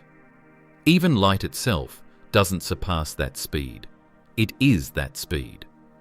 It's the pace at which information travels, at which causality flows, at which reality unfolds. To go faster would be to outrun causality, to detach from the sequence of cause and effect. And that's not just forbidden by physics, it's logically impossible. So when people say, one day we'll reach light speed, they're misunderstanding what the barrier represents. It's not a challenge waiting for the right breakthrough. It's not a wall to climb. It's a horizon, an asymptote that defines the edge of what's real. Even perfect engines, powered by infinite imagination, will always bow to it. And perhaps that's not a limitation at all, but a gift. Because within that limit lies stability. Within that boundary lies order. The same law that keeps us from outrunning light is the one that allows time to flow forward, that allows events to happen in sequence, that gives existence its coherence. It's what makes a universe possible instead of chaos. The truth, then, is both humbling and liberating. The speed of light isn't something to be conquered. It's something to be understood. It's the rhythm by which reality dances, the metronome that keeps the cosmos in time. And the moment we accept that, we stop seeing it as an obstacle and start seeing it as the most elegant safeguard ever written into the laws of nature. But to truly understand the depth of this cosmic speed limit, we have to see it for what it truly is. Not a number, not a velocity, but the very structure of space-time itself. It's not a race to be won, but a rule that defines the playing field of existence. The speed of light isn't merely a number on the cosmic speedometer. It's the heartbeat of space-time itself, the pulse that defines how everything in the universe moves, interacts, and exists. It's not just a measure of velocity, it's the built-in limit of how space and time relate to each other.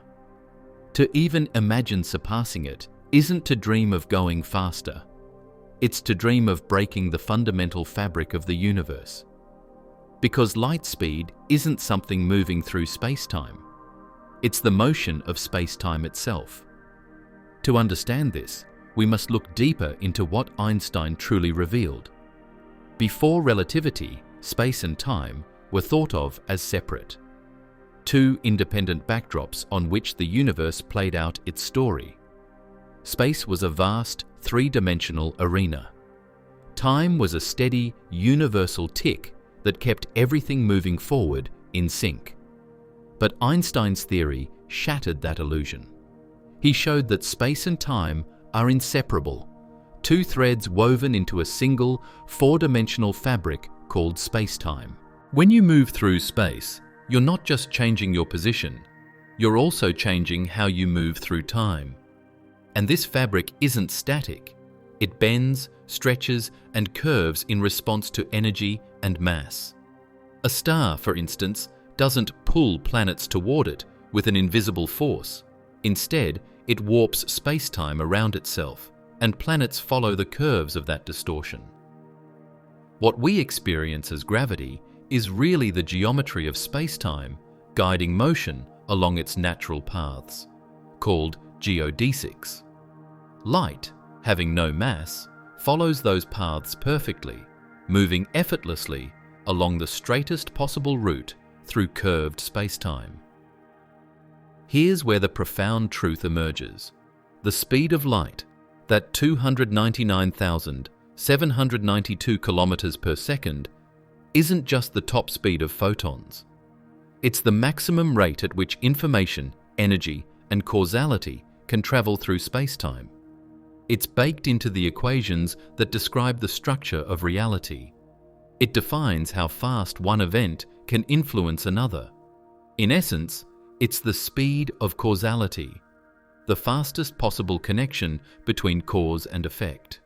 Anything faster wouldn't just be moving quickly, it would be moving outside the rules of time itself. That's why to exceed light speed, you wouldn't just need infinite energy.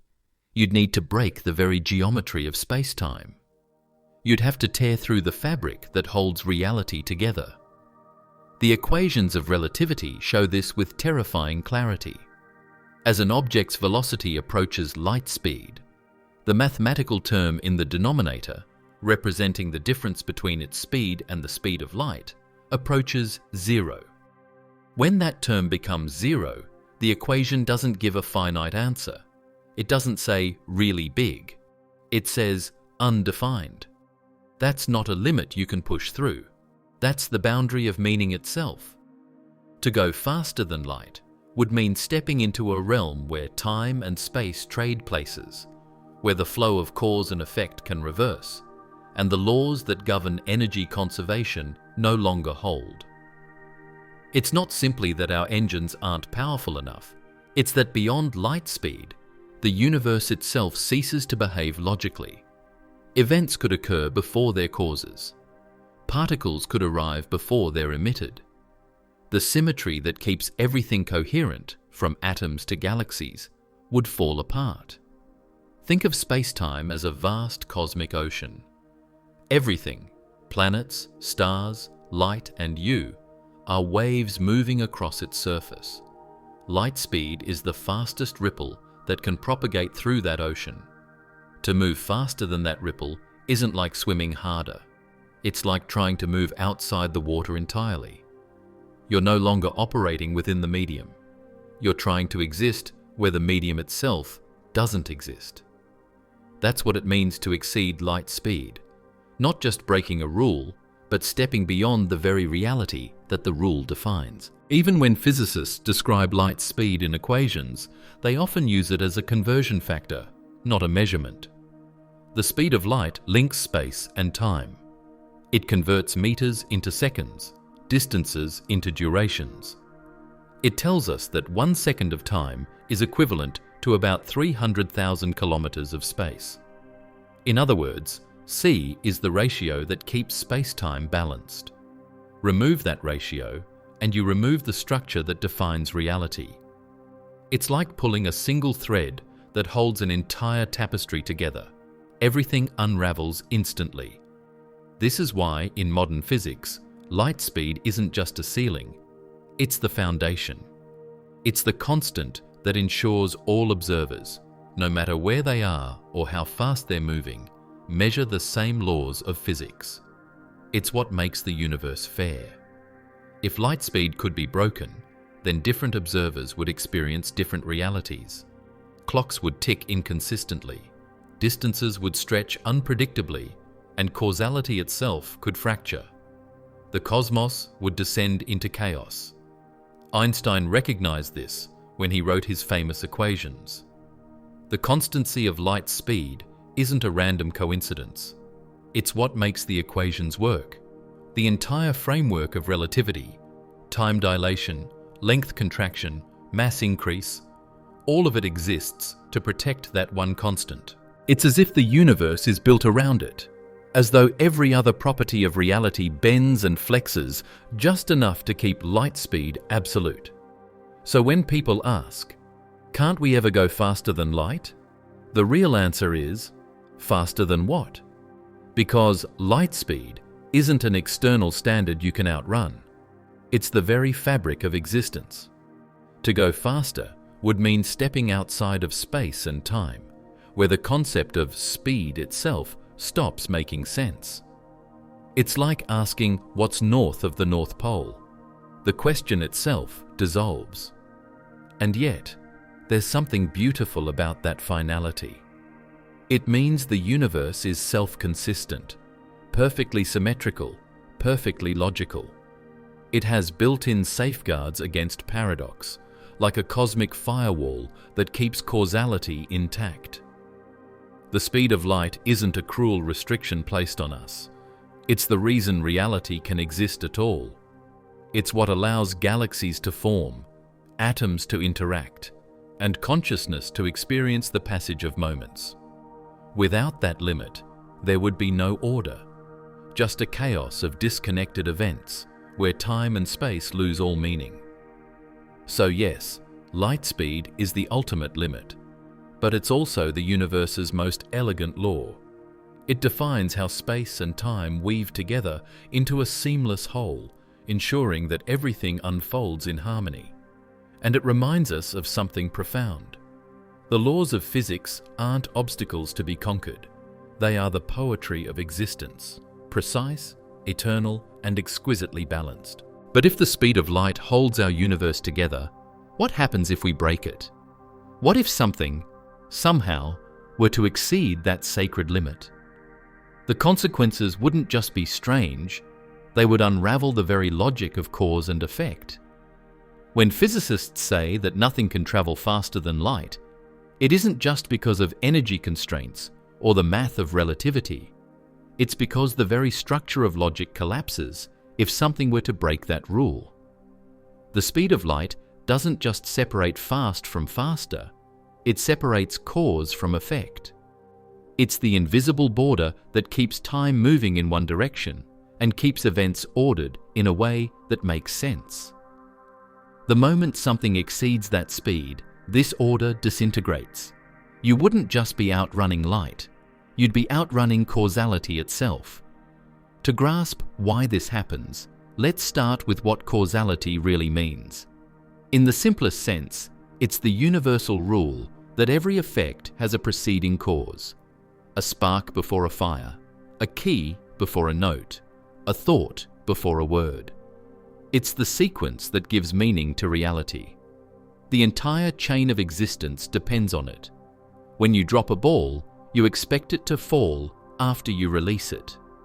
When you speak, you expect to hear your words after you form them. That's causality. It's not just a habit of nature, it's the skeleton of logic itself. But according to Einstein's special relativity, time is not absolute. It's relative to the observer. The faster you move, the slower time flows for you compared to someone at rest. And that relativity of time means that when two observers are moving very fast relative to each other, they can actually disagree on the order of events. One might see event A happen before event B, while the other might see the reverse. And both would be correct within their own frame of reference. Normally, this doesn't cause contradictions, because light speed ensures that no signal or information can travel quickly enough to create causal confusion. But if something could move faster than light, that entire fragile balance would shatter. Imagine this scenario. You send a message faster than light to a distant star. Because information can now travel faster than light, someone near that star could receive your message almost instantly, or even before you sent it, depending on how the observers are moving relative to one another. From your perspective, the cause, you sending the signal, came first. But from the perspective of the receiver, depending on their motion, they might see the effect, receiving the message, precede the cause. To them, your signal would appear to have traveled backward in time. And because both perspectives are valid under relativity, the universe would now contain two contradictory versions of reality. One where cause leads effect, and one where effect leads cause. That's not just strange, it's catastrophic for logic. It means you could send information to your past self. You could warn yourself of an event before it happens. You could send a message to prevent your own message from ever being sent. The result is a paradox, a loop in causality with no consistent resolution. In one version of reality, you send the message. In another, you don't. But both must coexist within the same universe, violating the basic principle that an event either happens or doesn't. The equations that describe reality can't tolerate that kind of contradiction. This is why physicists often describe faster-than-light travel as not just difficult, but impossible in principle. It's not a matter of we don't know how. It's that doing so would force the universe to tolerate two incompatible truths. Time would lose its direction. The arrow of cause and effect, the very concept that makes sense of the flow of existence, would unravel. To put it another way, the speed of light isn't simply fast. It's the speed at which information defines the present. Anything faster would allow information from the future to leak into the past. And once you can change the past, you destroy the foundation of the future. You create contradictions that can't be resolved because reality can't update itself instantaneously to handle inconsistent timelines. In the language of physics, this is described using something called a light cone, a diagram that shows the boundaries of causality in spacetime. Every event in the universe can influence only what lies within its future light cone, the region that light, moving outward from that event, can reach. Anything outside that cone is causally disconnected. No information or influence can get there faster than light can. But if faster than light travel were possible, those boundaries would collapse. Events outside your light cone, events that should be completely unrelated, could suddenly influence you. Past, present, and future would blur together into a single, nonsensical soup of causally entangled chaos. The consequences would ripple through every level of existence. Physics relies on cause and effect relationships to predict the future. Chemistry depends on reactions happening in sequence. Biology, consciousness, memory, all of it depends on time's forward flow. Break that, and reality itself loses coherence. You'd have a universe where the future could rewrite the past, where energy could appear without cause, where entropy could decrease instead of increase. A universe without direction, without reason, without meaning. Some physicists have explored this idea through thought experiments, like the famous tachyon paradox. Tachyons are hypothetical particles that always travel faster than light. If they existed, you could use them to send messages backward in time.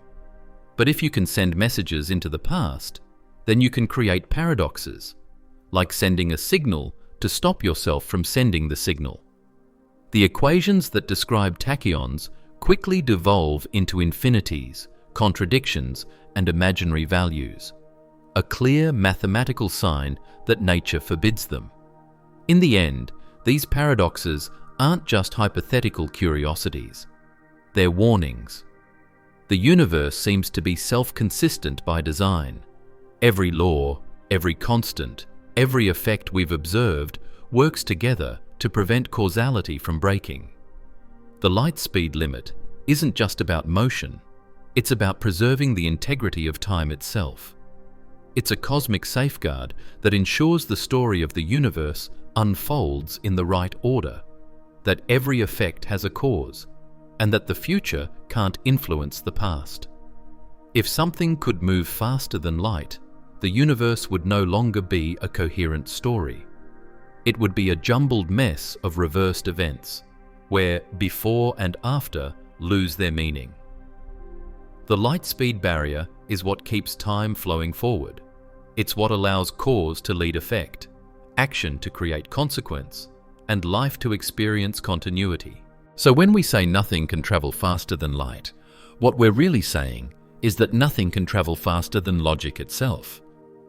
Light speed isn't just the limit of motion, it's the limit of reason, the universe's way of protecting itself from paradox.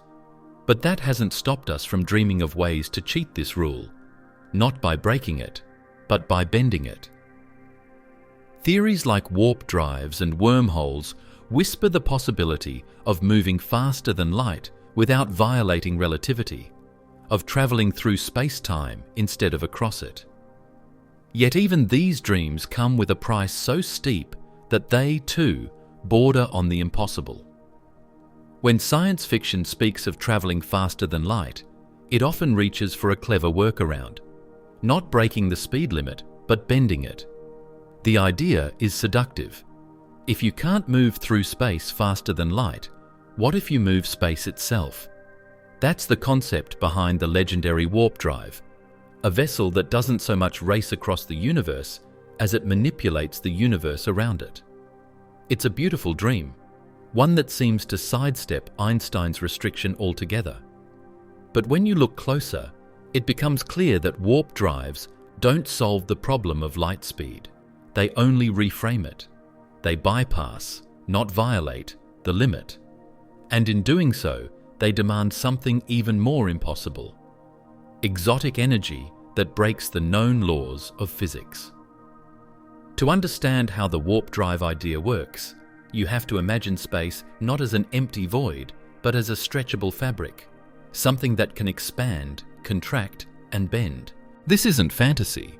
It's how the universe actually behaves. The fabric of space-time is malleable. Galaxies move apart because space itself is expanding, not because they're flying through space like rockets. During the early moments of the Big Bang, this expansion happened faster than light. But no law was broken, because it wasn't objects moving faster than light. It was space itself stretching. The warp drive concept takes that same principle and localizes it. In 1994, theoretical physicist Miguel Alcubierre proposed a mathematical model, now called the Alcubierre drive, that would, in theory, allow a spacecraft to reach distant stars faster than light without ever actually moving faster than light. The idea was deceptively simple, yet deeply profound. Compress the space in front of your ship and expand the space behind it. The ship itself sits inside a warp bubble, a small, flat region of space-time that remains locally still. From the ship's point of view, it isn't moving at all. It's the universe around it that's changing. It's a breathtaking idea. If you could shrink the distance between 2 points by warping space-time, you wouldn't need to outrun light. You'd just make the destination closer. Within that bubble, Einstein's laws hold perfectly. You never accelerate to relativistic speeds, you never gain infinite mass, and you never require infinite energy, because technically your velocity within your own bubble remains zero. You're not breaking the rules, you're reshaping the playing field. But the elegance of the math hides a fatal flaw. Warping spacetime in that way doesn't come for free. The equations show that to create a warp bubble, you'd need a very specific kind of energy, one that bends space in the opposite way gravity does. Gravity curves spacetime inward, pulling objects together. To make a warp bubble, you'd need something that curves spacetime outward, creating repulsive gravity. In physics, that means negative energy density, energy with less than zero pressure. And here's the problem. As far as we know, negative energy doesn't exist in usable form. It's not just rare. It's physically forbidden by every form of matter and energy we've ever observed. Normal matter, radiation, and even dark energy, the mysterious force driving cosmic expansion, all have positive energy density. Negative energy is the stuff of pure theoretical speculation. Some quantum phenomena, like the Casimir effect, hint at its existence on tiny scales, but not nearly enough to build a warp bubble. To warp space around a ship, you'd need astronomical amounts of it, more negative energy than exists in the entire observable universe. Even if, somehow, you could generate that energy, the problems wouldn't end there.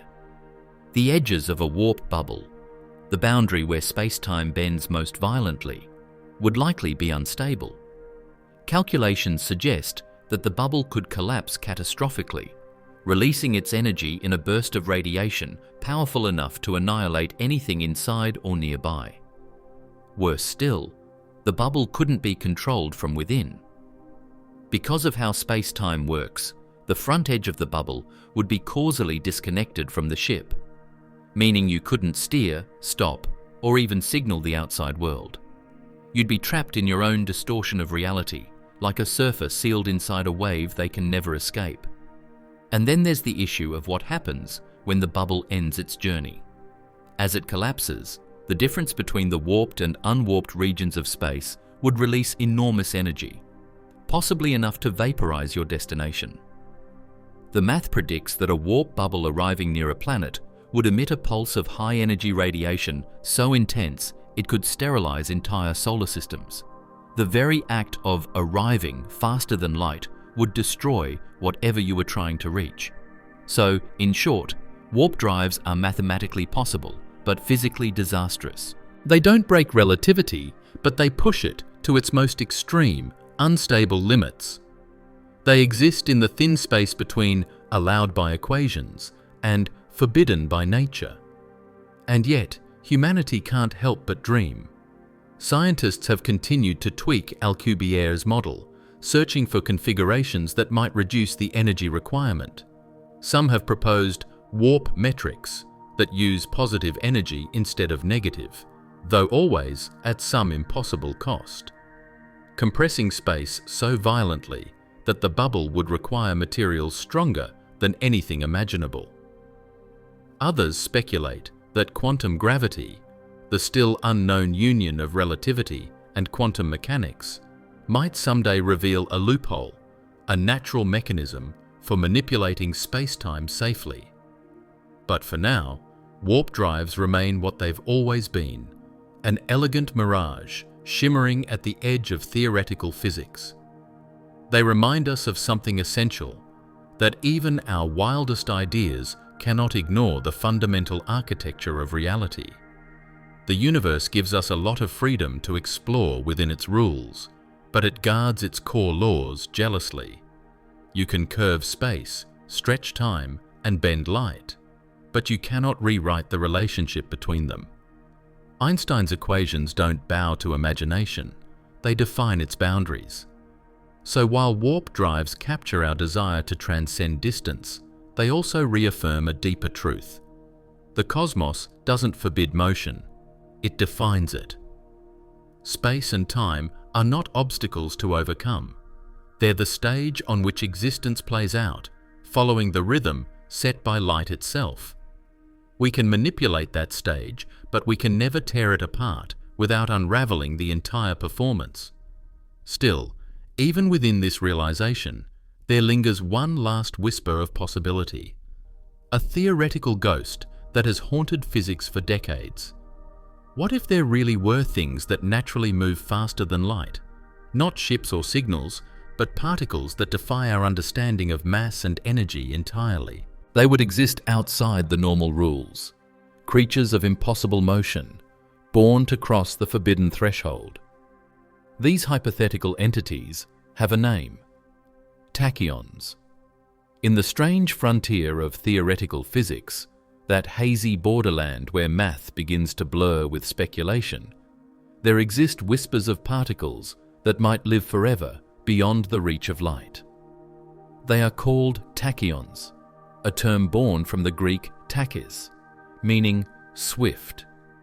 Unlike anything we've ever observed, tachyons are imagined to be the ultimate speed demons of the universe. Particles that always move faster than light, not by accident, but by nature. They're not things that reach the light speed barrier. They're things that start beyond it and can never slow down enough to cross back into the world of the ordinary. The idea first appeared in the 1960s, when physicists exploring the equations of relativity noticed something peculiar. Nothing with real positive mass could accelerate to or beyond light speed, because that would require infinite energy. But those same equations allowed a strange possibility if you tweaked one assumption. If, instead of having real mass, a particle had imaginary mass. In mathematics, imaginary doesn't mean fictional. It refers to numbers that involve the square root of -1, denoted by I. These numbers can exist within equations even if they have no physical counterpart in the observable world. When scientists applied this concept to the equations of relativity, a bizarre pattern emerged. A particle with imaginary mass wouldn't be able to slow down to light speed, just as a normal particle can't speed up to it.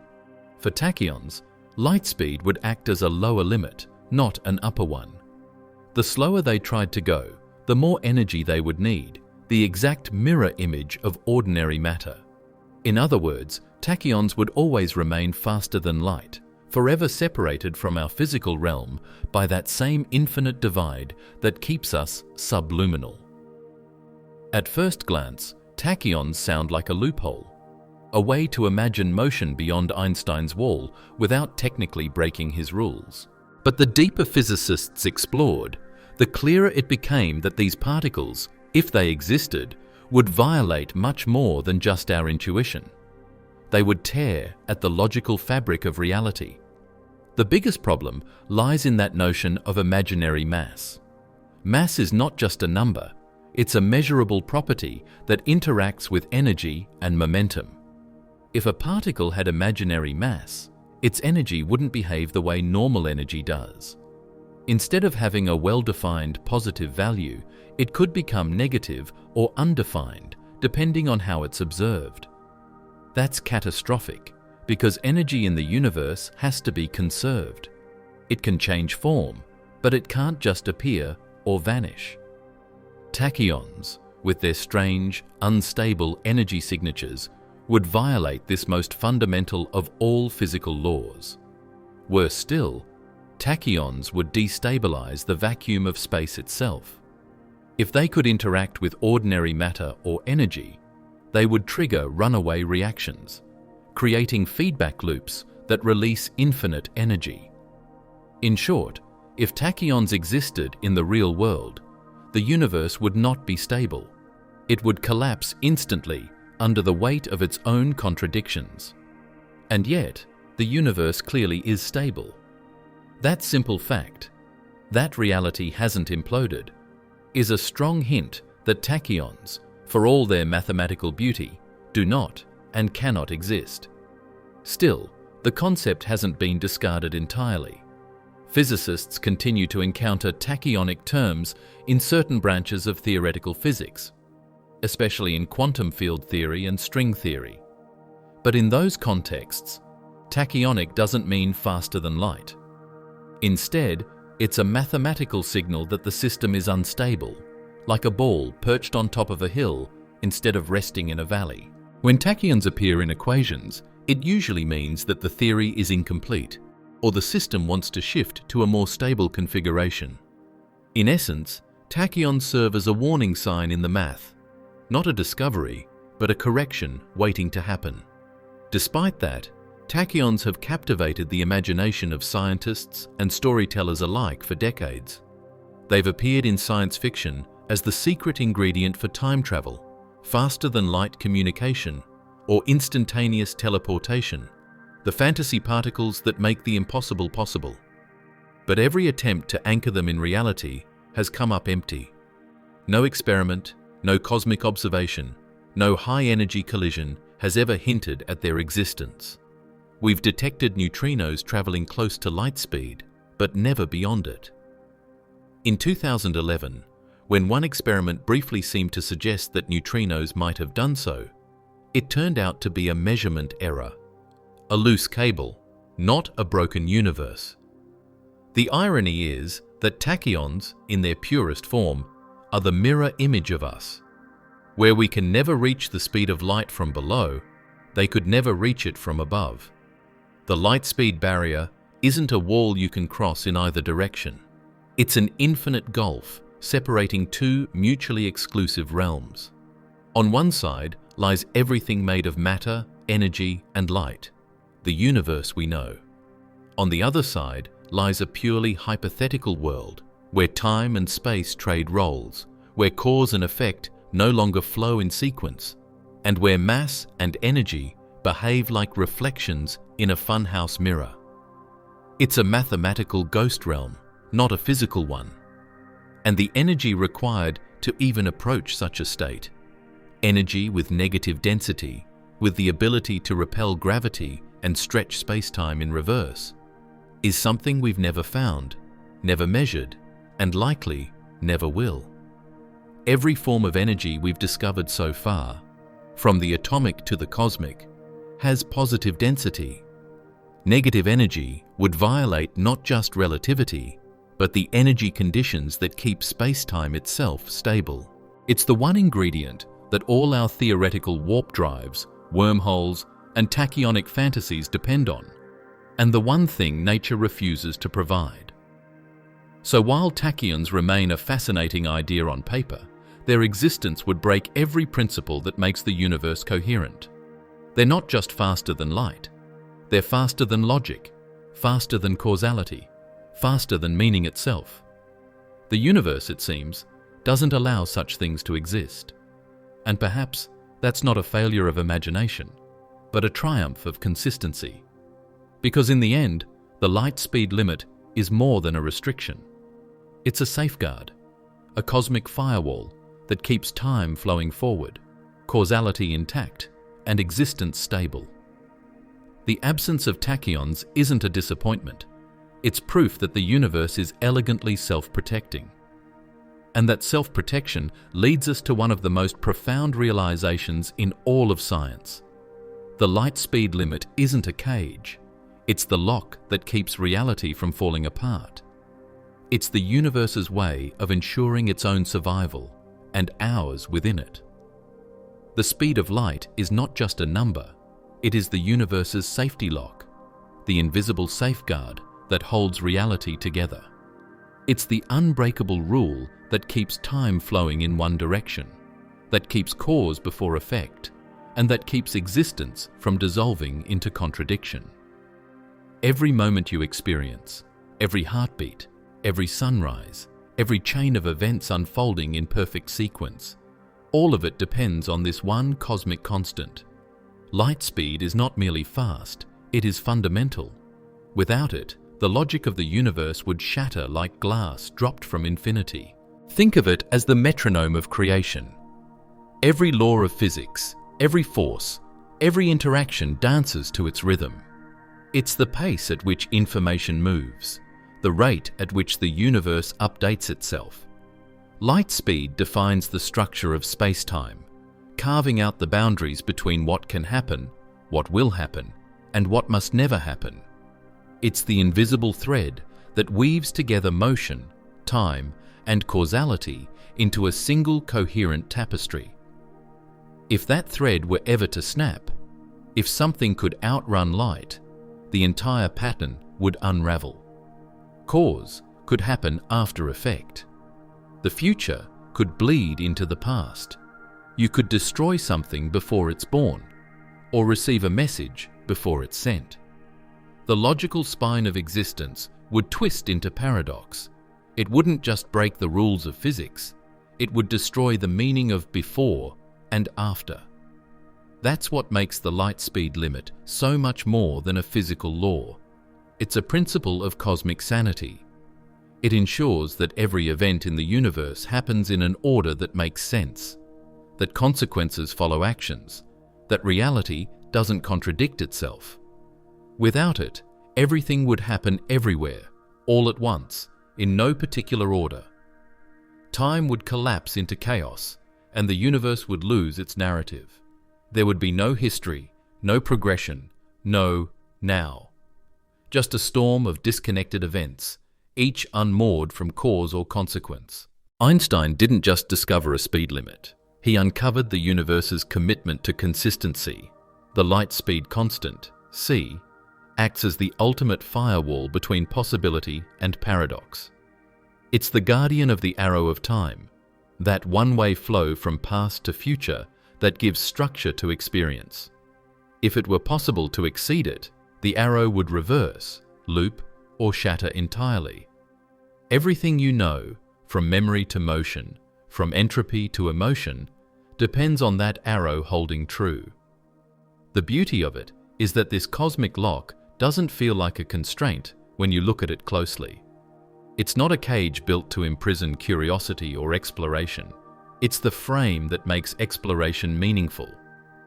A universe without rules wouldn't be a playground. It would be chaos. There would be no patterns to discover, no truth to uncover, no order to understand. The light speed limit is what gives us the privilege of discovering how things work, because it ensures that things do work in the first place. This is why physicists sometimes describe the speed of light not as a restriction, but as the foundation of reality's consistency. It's not an arbitrary ceiling, It's the principle that allows everything else to function coherently. It binds together the vast and the small, the cosmic and the quantum, in a single rhythm of cause and effect. Even in the deepest mysteries of modern physics, black holes, quantum entanglement, the expansion of the universe, light speed always lurks beneath the surface as the hidden governor, the ever-present referee.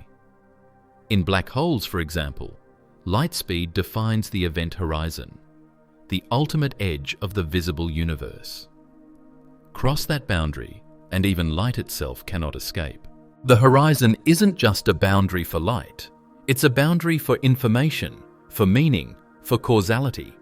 Inside, time and space swap roles, and the rules of cause and effect twist so violently that no consistent story can be told. That's what happens when you flirt too closely with the breaking point of light speed. Reality begins to lose its grip. And yet, the limit holds. Everywhere we look, from the smallest particles to the largest galaxies, the universe obeys it flawlessly.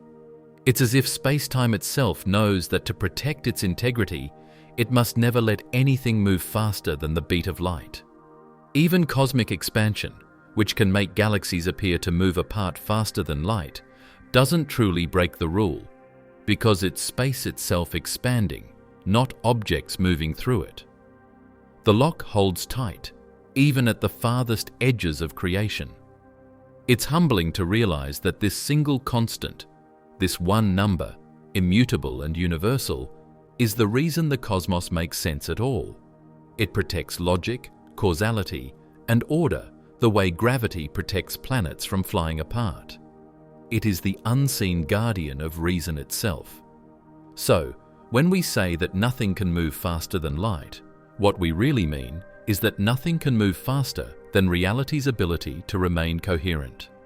Light speed is the maximum pace at which truth itself can unfold. To go faster would be to unravel truth, to make the universe an unsolvable equation filled with contradictions. Perhaps in that sense, the speed of light isn't a limitation at all. It's the promise that the universe will never contradict itself, that no matter how far or fast we go, we'll always exist inside a logical, discoverable cosmos. It's the universe whispering, "I will not let chaos win." This cosmic safety lock, this radiant boundary, is what keeps time sacred, keeps logic pure, and keeps the story of existence intact. It's the silent pact between reality and reason. The light speed limit doesn't cage our imagination. It defines the horizon that gives imagination meaning. This video is for educational or entertainment purposes only, and information provided in the video may be incorrect. Like the video and subscribe to the channel for more such amazing videos.